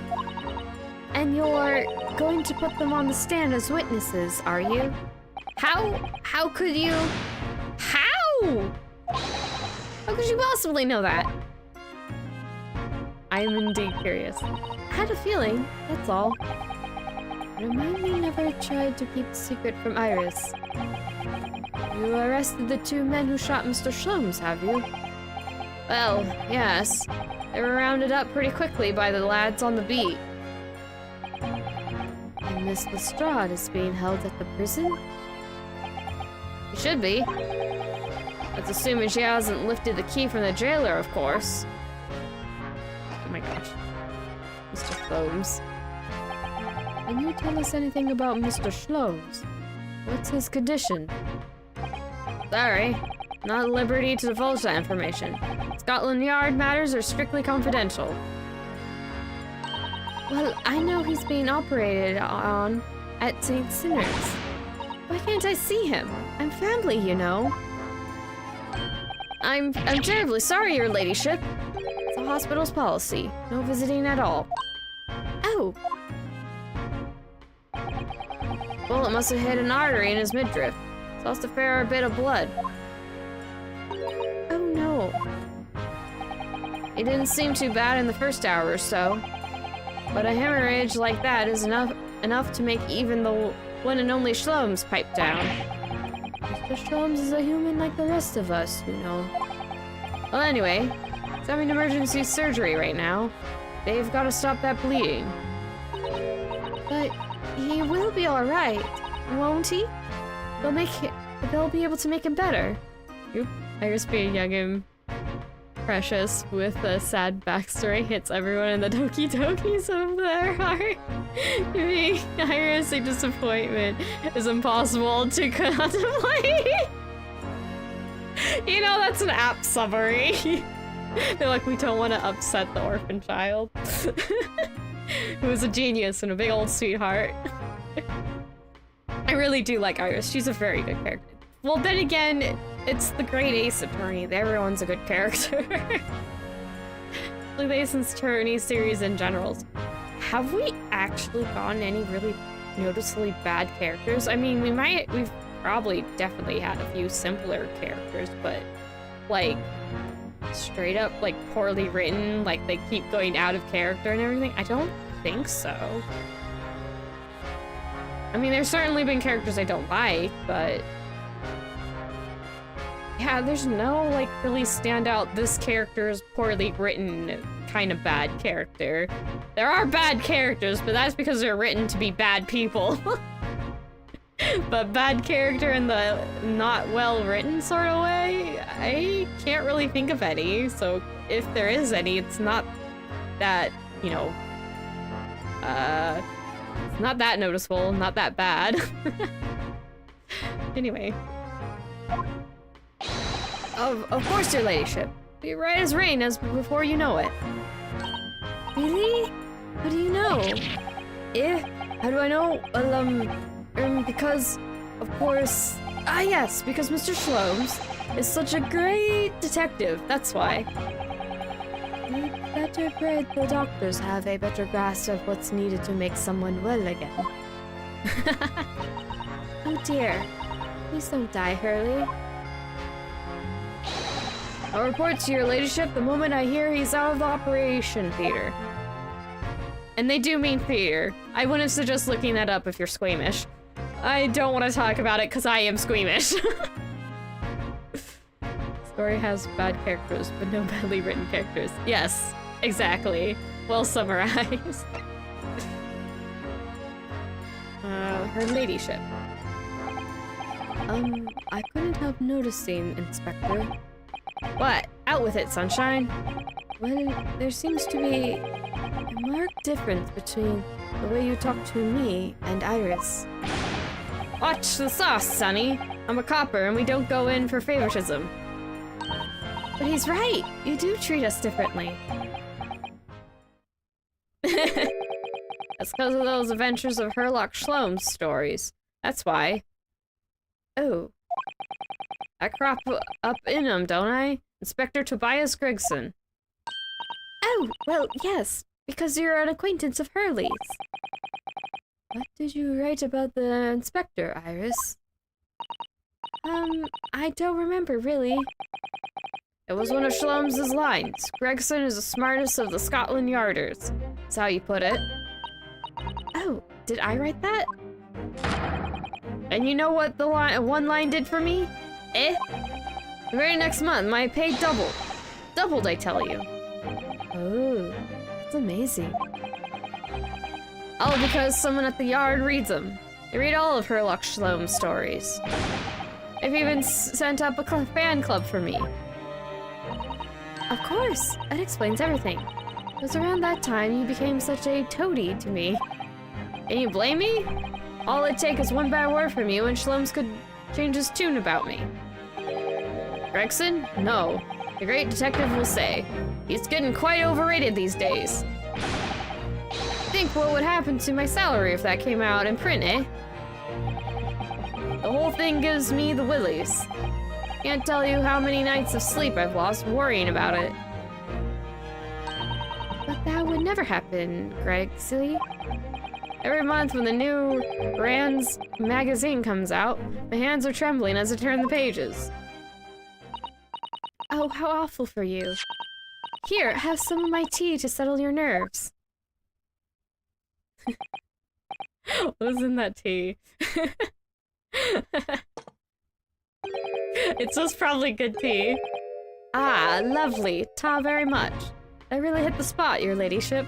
Does he just carry a teacup just so he can have Iris's tea in case they meet? I have questions into where he gets his teacup. I'm not going to get answers. Teetotal. Everyone else guy's just like, oh yeah, there's something I was supposed to talk to you about, actually, Mr. Naruhodo. Yes? What is it? Got an important message for you. Clean forgot about it until now. An important message? I wonder what it could be. Susato? Ah! Hi! You actually meowed at me! Okay, why am I getting specifically meowed at? You usually chirp. You scared the dickens out of me. Charles Dickens out of me, you know? Okay, you're back to chirping now. Life has resumed its normal course. It always freaks me out when she actually meows at me. I'm like, why are you meowing? I'm like, cause she's a cat? I'm like, she chirps like a bird, not meow like a cat. Every time she meows, it scares me.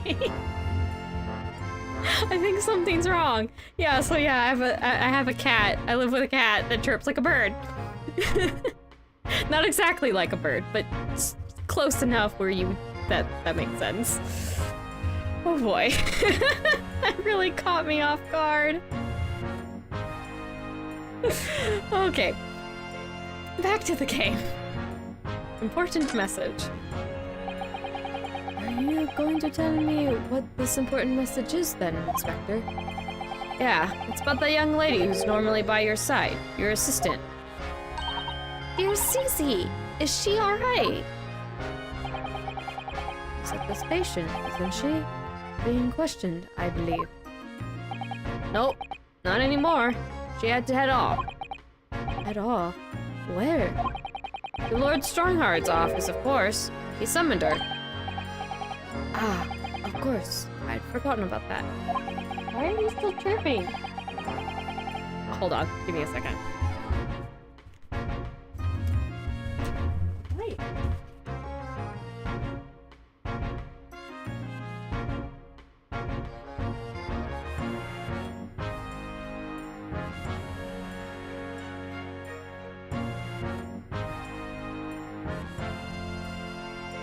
And I'm back. With a cat. Hi. Oh, okay. Yes. There. You have my attention now. Please stop chirping at me. Why is she like this? Yes. Oh, you're cold. That's why. That's why you've been complaining to me. You're cold. And she wants uppies. Because I'm warm. Yes, you may stay on my shoulder. Okay, I'm holding you. I'm not gonna put you down. You don't have to squiggle around so much. All right. I need to get back to doing my stream. She asked us to tell you that she didn't have the fare for the return journey and go and meet her there. She's got a nerve using a Scotland Yard. Oh wait, she's got a nerve using Scotland Yard as a bloomin' messenger service. I think she was just asking the people near her. I see. Thank you for passing that on, Inspector. If you hear purring, that's the cat. Like, if I stay quiet.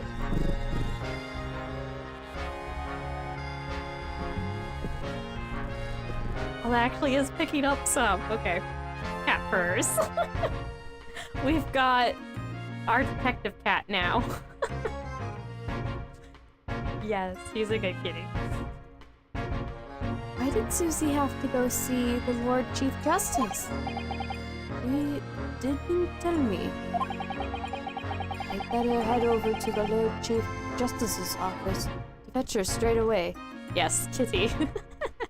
Good kitty. She's a cold kitty. Well, was a cold kitty. She's actually warming up now. I imagine she'll want to go once she's warmed up enough. Spooky. Alright, let's head over to Strongheart. Oh, yes, I realized. Is that gonna be up or down? Oh wait, it's at the top. There it is. Lord Chief Justice's office, let's go. Gotta go grab Susato. Yeah. British Supreme Court, Lord Chief Justice's office. Thought that was going to say London, it did not. Okay. Yes. No matter how many times I come here, I always get the same sense of oppressiveness somehow. Do you think the place is oppressive? I think it's normal. How so? I mean, look at that suit of armor over there. You can't take that seriously, can you? Maybe it thinks the same about you. Okay, I think that's probably Strongheart. By the way, the dialogue is. So everything is clear with regard to tomorrow's arrangements, I trust. Yes, thank you very much. Hello there. Here they are. Susato-san and Lord Strongheart. I wonder what they're talking about. They both look very serious. Very good. There's nothing further to discuss. You may return to your lodgings. No doubt you have much to do in preparation for your return to your homeland. Ooh. Wait, what did he just say? I believe he said. He said that. I'm not gonna read it again. Your return to your homeland. Susato-san! Oh. I'm scared.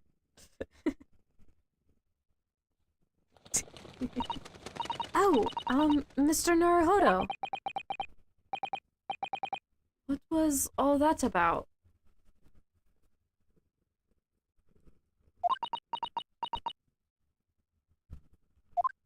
She doesn't want to say. Ah, Mr. Naruhodo. Thank you for coming to collect your colleague. What's all this about? Why are you talking about Miss Susato's return to her homeland? And tomorrow?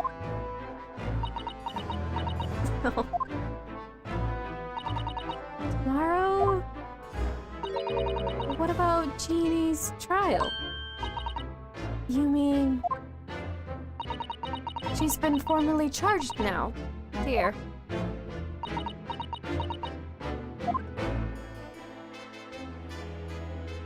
Time to talk to Susato. Things are just getting more dire by the second. Returning to our homeland. Susato! What's this all about? Oh, please don't concern yourself, Mr. Naruhodo. It's only me going back to Japan. Your life here can continue just as... It's not what I asked. What happened? Why are you leaving?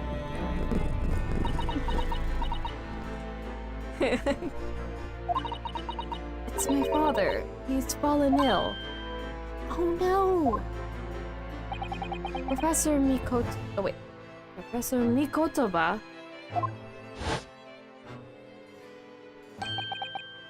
Mikotoba! He helped out a lot in the first trial. Yes, sorry. You must be the defendant. Ryunosuke Naruhodo, I believe. Yes, that's right. My name is Yujin Mikotoba. I'm a professor of forensic medicine at Yume University. Cool. We received an international telegram from the Empire of Japan, informing us of the news. 10 days ago, Father collapsed with a fever. The cause is apparently unknown, and it seems he grows weaker by the day, or day by day. I don't believe it. As you are aware, the voyage here from your country's capital, Tokyo, Take some 50 days. Though it would be prudent to haste... I thought it would be prudent to hasten Miss Susato's departure as much as possible. Yes, absolutely. There she goes. Bye-bye, Kitty. She has warmed up. Very good.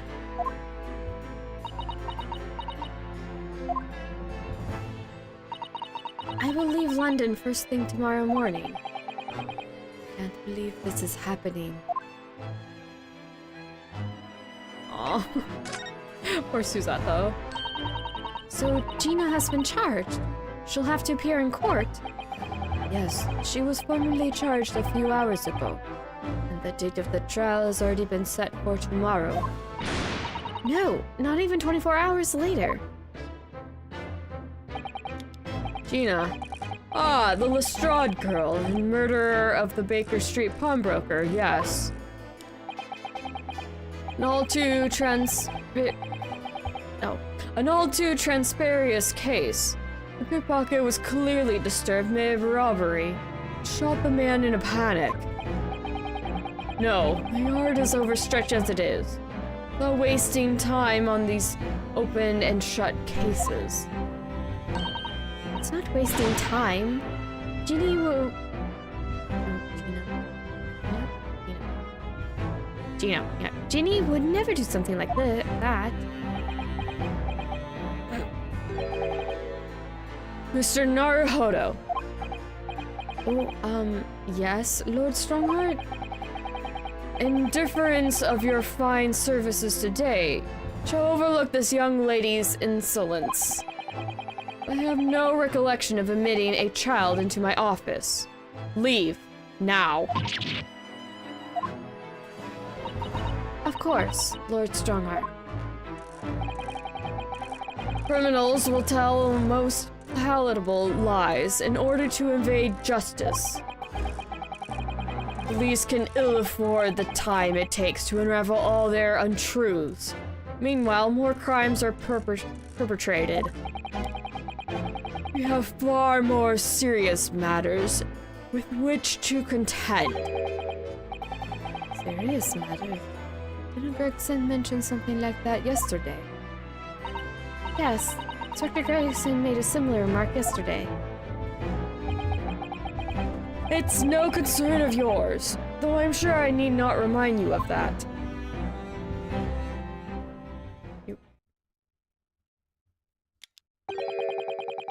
3 minutes precisely until my next meeting. You must excuse me.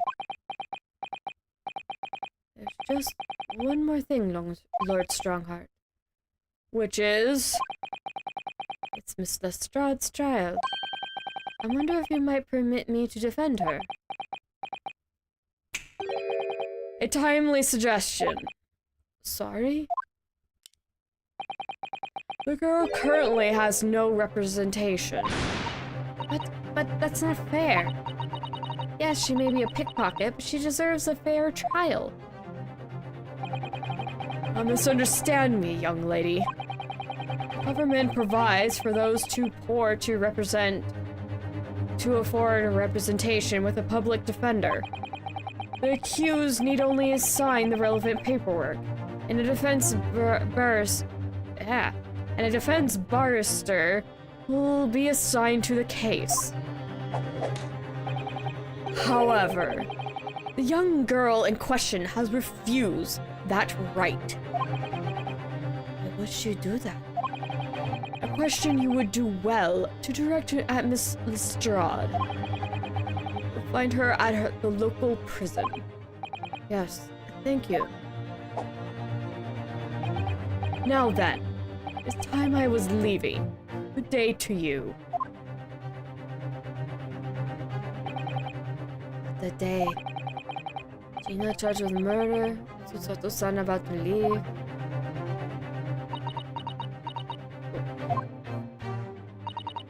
Come, Mr. Naruhodo. Iris, we must make haste. But, Susie... You're leaving for Japan tomorrow morning, aren't you? Don't you have packing and things to do?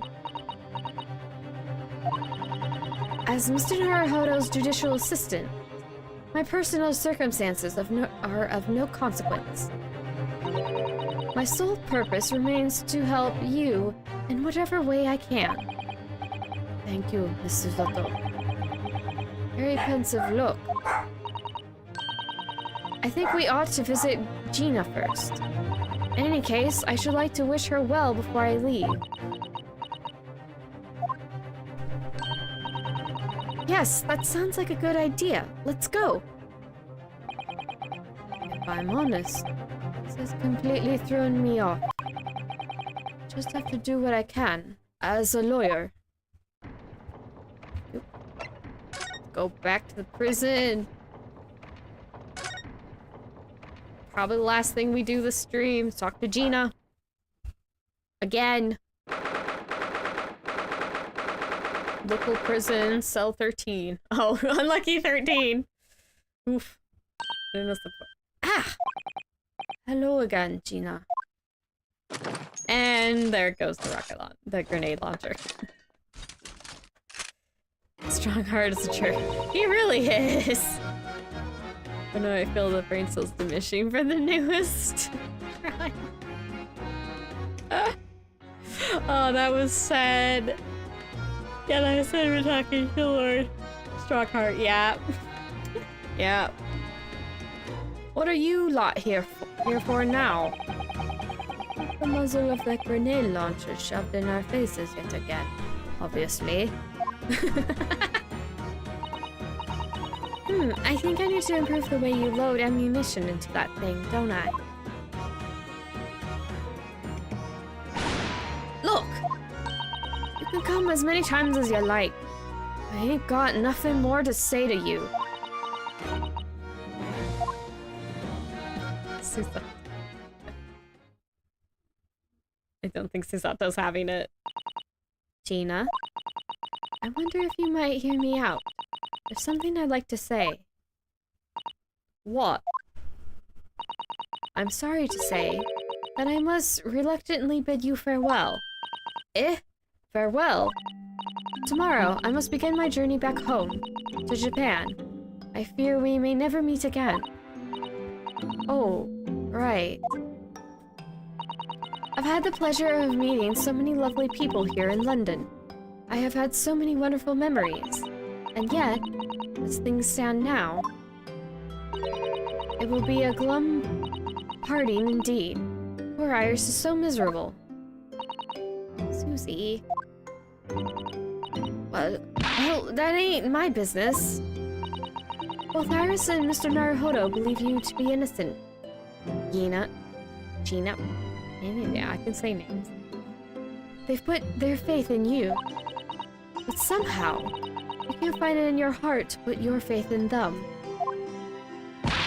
Yeah, that's right, I can't. What of it? It grieves me greatly to have to say goodbye to my friends when they're so clearly unhappy.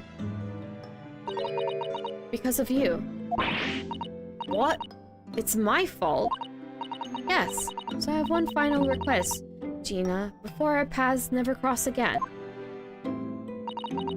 Right here and now. I want you to show both of them that you don't deserve the faith they've invested in you. Eh? Only by doing that will you truly be as alone as you claim to be. What are you talking about? What do you expect me to do, eh? You've told us that everyone lies. So prove it! By admitting one of your own untruths. Susato takes no prisoners! What about what you said before, Ginny? You said something about unforgivable lies. You must tell Mr. Naruhodo and Iris the truth now. That's my last request before I leave. My last request as a judicial assistant. No, I can't. Whatever these lies are, obviously weighing very heavily on Gina's mind. Gina, I could be wrong, but is it something to do with what happened 2 months ago? Something about that trial? Why is it playing Van Zeeks' theme? Is this Van Zeeks' theme or is it just the general? It plays a lot when he shows up. I actually don't know if it is. This might just be the suspenseful music. It's just hard to differentiate.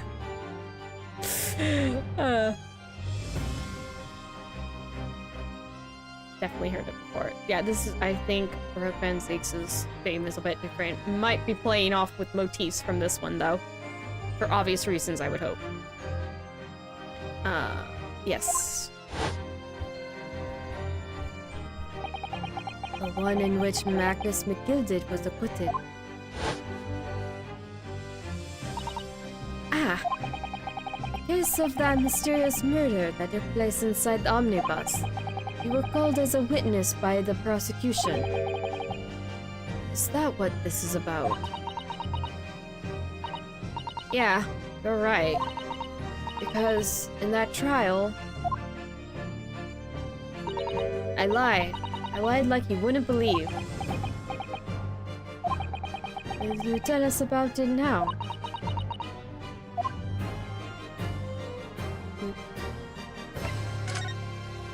Trial 2 months ago. Like you said, it all happened 2 months ago. Coppers got hold of me and shoved me in the witness stand. And based on your testimony, Mr. McGilded was declared innocent. Yeah, well, the thing is, I lied about a whole bunch of stuff. I knew it. What sort of things did you lie about? I wasn't hiding under the seat that night. Oh wait, I was hiding under the seat that night. That was the truth. It was pitch black in that little cubbyhole. Couldn't see a thing. And then... Ew. I heard that loud thud, like someone falling on the floor. And that's when Mr. McGilded discovered you. Yeah.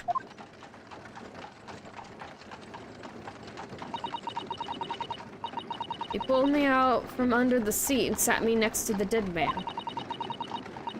There weren't much light to see by, but when I looked at me hands, I had the cove's blood all over them. I was so scared. I couldn't even speak. You had his blood on your hands. In other words, it was Gina that the witnesses on the roof deck saw through the skylight. Then Mr. McGilded started asking you questions, I suppose. Who you were, and why you were hiding under the seat. Yeah, he did. Only, that's not all. What do you mean? I mean, he threatened me.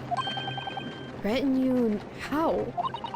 He made me swear about what I'd seen and what I heard. And about what he was going to do after the cove was found dead. He made me swear I wouldn't tell no one about any of it. If I did that, he said he'd let me scamper before the coppers showed up.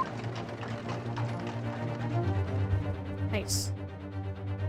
But not nice. Nice that Gina's okay. Not nice that the situation happened to begin with. Gina, you must tell me everything he swore you to secrecy about. You saw, but you heard everything.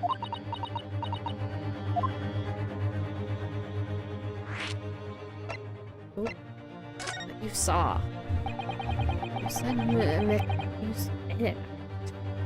You said McGilded made you swear not to tell anybody what you saw. That you were in the pitch black compartment under the seat the whole time, weren't you? Yes, with Mr. McGilded sitting above your head, if I remember correctly. Yeah, that's true, but it was when I heard the thud of the cove hitting the floor, I let out a little scream, see? Couldn't help it. McGilded heard and dragged me out by me arm, and that's when I saw it. It was on the floor next to the old geezer what had been stabbed. A disc, all bright and shiny. A disc? Do you mean... Yeah, that's it. The one with the 3D... Wait, the one what the D took off me at the Windibanks. The the music box disc was there on the floor of the omnibus. Not for long, Mr. McGill spotted it straight away. He picked it up smartish and stuffed it in his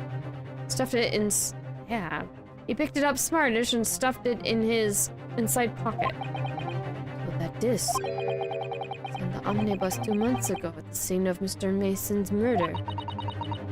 And the blog a trotter told me I weren't to mutter a word of it to no one. But you heard.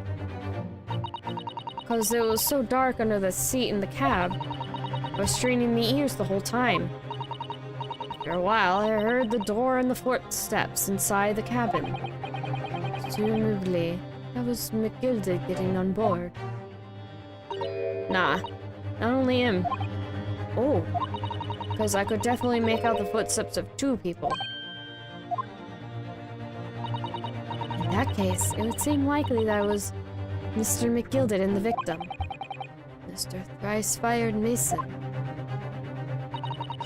In his testimony during the trial, Mr. McGilded claimed he slept during the carriage ride. Whenever I'm in the carriage, I'm taken with a fierce tiredness. I always succumb to it. And your own testimony, Gina, supported that his. All I could hear was the Irishman snoring.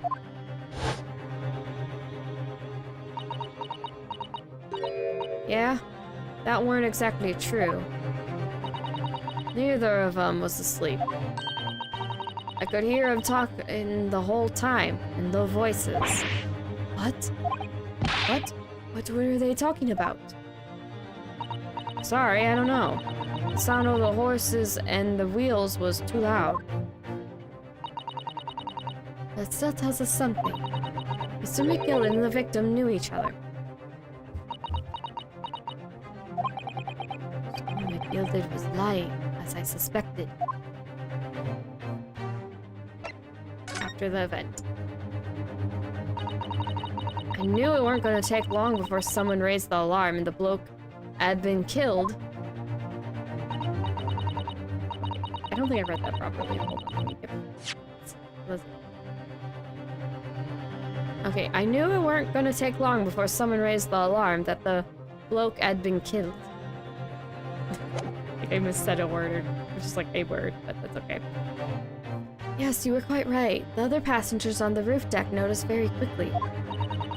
So when the cab came to a stop, McGilded told me to hide back under the seat again. I climbed in and waited.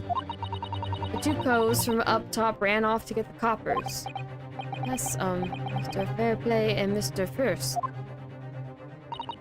Right, and after they'd gone, McGilded asked the driver to do him a favor.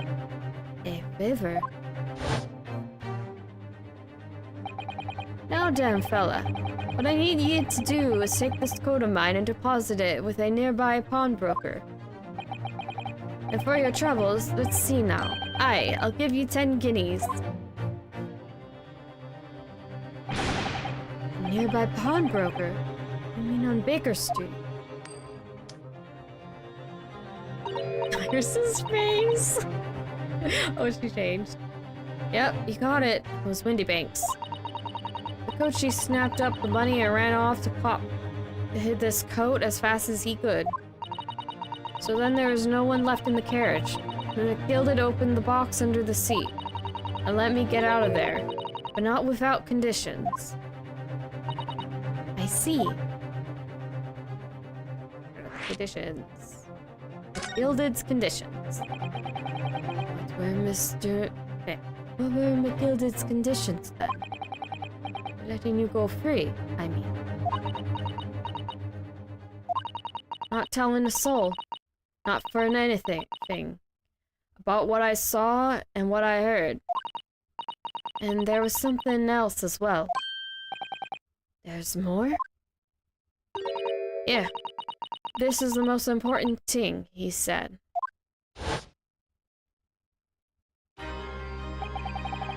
I'm neither sending the coachman on a little... I'm after sending the coachman on a little errand for me, with some small change in his hand. Now then, did you hear what I asked of him? Did you see anything at all, You asked him to go pop your weasel, right? Aye. The fiend's taken me overcoat to deposit with a pawnbroker hereabouts. And I want you, lass, to take the redemption ticket for it. Do you understand? What? You want me to have the ticket? That's right. I'll come fetch it from you later. Something with the next 2 months. Or sometime in the next 2 months. You have to hang on to it until then. Is that clear? And whatever you do, don't lose it. Alright then. And in that case, I might happen to be delayed at all.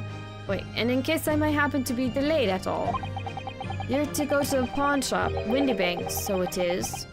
And you're to extend the loan before the 2 months is up. And if ye forget, the article will be forfeited, and any old fern could come along and buy it. Eh? But I ain't got that kind o' brass. Here's £5. That should be enough. Do we understand each other, lass? Don't try anything funny now. You go against me. Yeah, I get it. Good. And one more thing. In a few days from now, you'll be visited by the police. I've no doubt. The coppers? Aye. They'll come asking ye to take the stand in court, to testify as a witness. So let's just have a wee chat about that, shall we?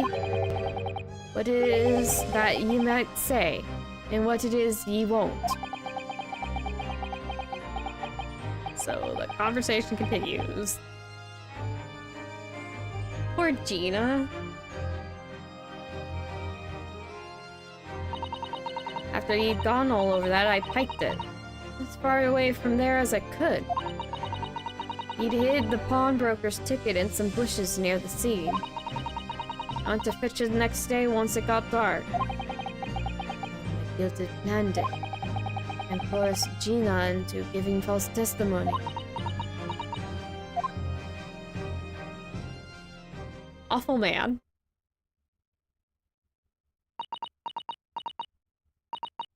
I bet you're ready to string me up, eh? I lied in that big old courtroom. I told some corkers. Thing is, he said he would make it so that we couldn't live in the East End no more. That's what he threatened me with. What a wicked man. He knew everything what went on in the back slums. He knew we had no one to look after us. And we was all just looking out for each other, getting by together. So you mean Mr. McGilded would have...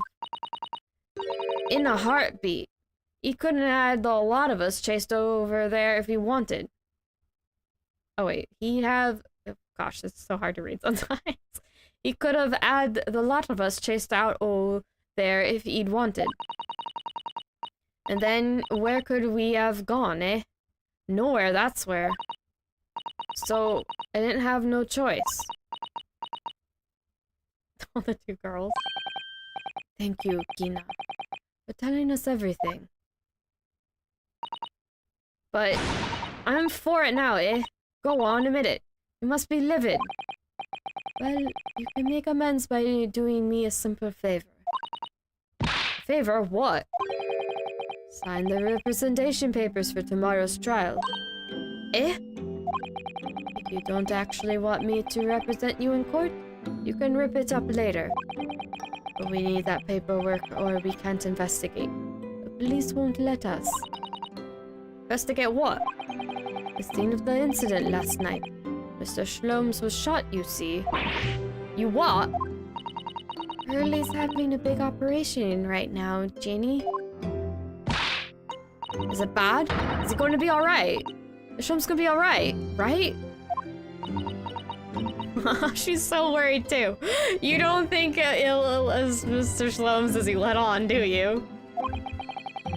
That's why I want to investigate, for Mr. Shlomes' sake, as much as anything. Come on, Gina. Right. So what you're saying is, If I sign that bit of paper, everyone's happy. Is that it? Something like that. Miss Susato? Yes, of course. I have the representation papers here. Looking at her. I don't need no one to stick up for me though. No lawyer or nothing. Oh, come on, Gina. Poor Ginny. You seem so lonely. Oop, papers. It's in the court record. Well, at least this should mean we can investigate the scene at Windibank now. Yes, and perhaps we can come back to visit Ginny when we're done there. Just fine. I feel like we finally cracked Gina. She's opened up to us at last. Now I have her representation papers. No one else knows just what a responsibility that is. Anyway, for now it means Inspector Gregson can't stop us investigating at Windibanks.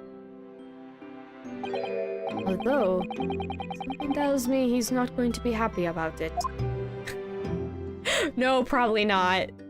Oh, yay, we did hit a to be continued. I had a feeling it was going to go there. I should actually get... You know what? Is it just going to go to the save menu? Yes, it is. Okay. I can ignore it. It's a good spot to end. It's on a to be continued. Did we get 3? Yeah, we got 3 in one day. I could have finished off. I could have seen the first one last time I played, but I thought it would go for a little longer than it actually did, but that's okay. It was probably good to sit there anyway, because, yeah, that was... Yeah. That was probably a pretty good spot. Actually, I didn't think there's... That's right, it had to be continued, and then it had everyone go back to Shlom's home. Yeah. I'm already forgetting. I'm very focused in the moment. I'm feeling like Hurley right now. I'm already past that. I can forget about it. Oy vey. Anyway, that will be it for this week and the stream. So, that is what we're leaving it on. We got one deceased pawnbroker from a gunshot wound. We got one hurt Herlock Shlomes due to a gunshot wound. Probably not fatal. Gina's on trial. Susato's leaving. And Iris is sad. There's a lot in this episode. My goodness. So yeah, I think Iris is gonna be the one hanging out with us, I'm pretty sure. I don't think she gets sent away. So Iris gets to be sitting on the bench with Ryunosuke. She's essentially the assistant now. I think she shows up next to him in the court. Because I know Susato can't stay. She's gone in the morning. So yeah. This is gonna be a different trial just because Susato's not there. And we also get Iris, which I'm not complaining about at all because it's Iris and she's an amazing little in. And she's a bit sassy. I like her. Oh my gosh. I don't really remember specifics. I hope Iris gets Van Zeeks to show up at least once. That'd be amazing. That's gonna be amazing to see if it's actually something that happened. I really honestly don't remember every single detail. I do remember more or less what happens, which that means I have to pay attention. I can't just be like, oh yeah, then you do this, then you do that. This is my only second time playing through. I've never watched a walkthrough either, so it really is my second time seeing any of this. Oh wait, no, not some of it. I have seen my sister play. I have rewatched a couple of like animated moments, whether it be 2D animation or CG, moving around the CG 3D models themselves. Anyway, I'm just blathering at this point. But I hope that was a good point to end, and the good end of this week. If you think it was, I guess leave a like. If you just like the video, leave a like. If you want to see more of the series, maybe consider subscribing, so it's a little easier to find or see when the next live stream is up, or when it turns into a VOD afterward. Because I don't mind if you're here live or watch it as a VOD. I am just kind of happy you spent any amount of your precious time to watch my silly little stream here. I very much appreciate it.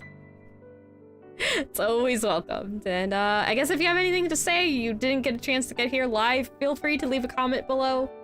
I will read it. I guess you could just leave a emote if you want. Just put a heart and be like, good stream. Maybe. Okay, anyone who made it far in this video, if you feel up to it, leave a little cat emoji. Because we had the kitty visit. Leave a cat emoji for the cat visit. If you feel so inclined. I will not force you. But yeah, I think that's all there is to say. Except that I hope to see you next week, if you have the time to.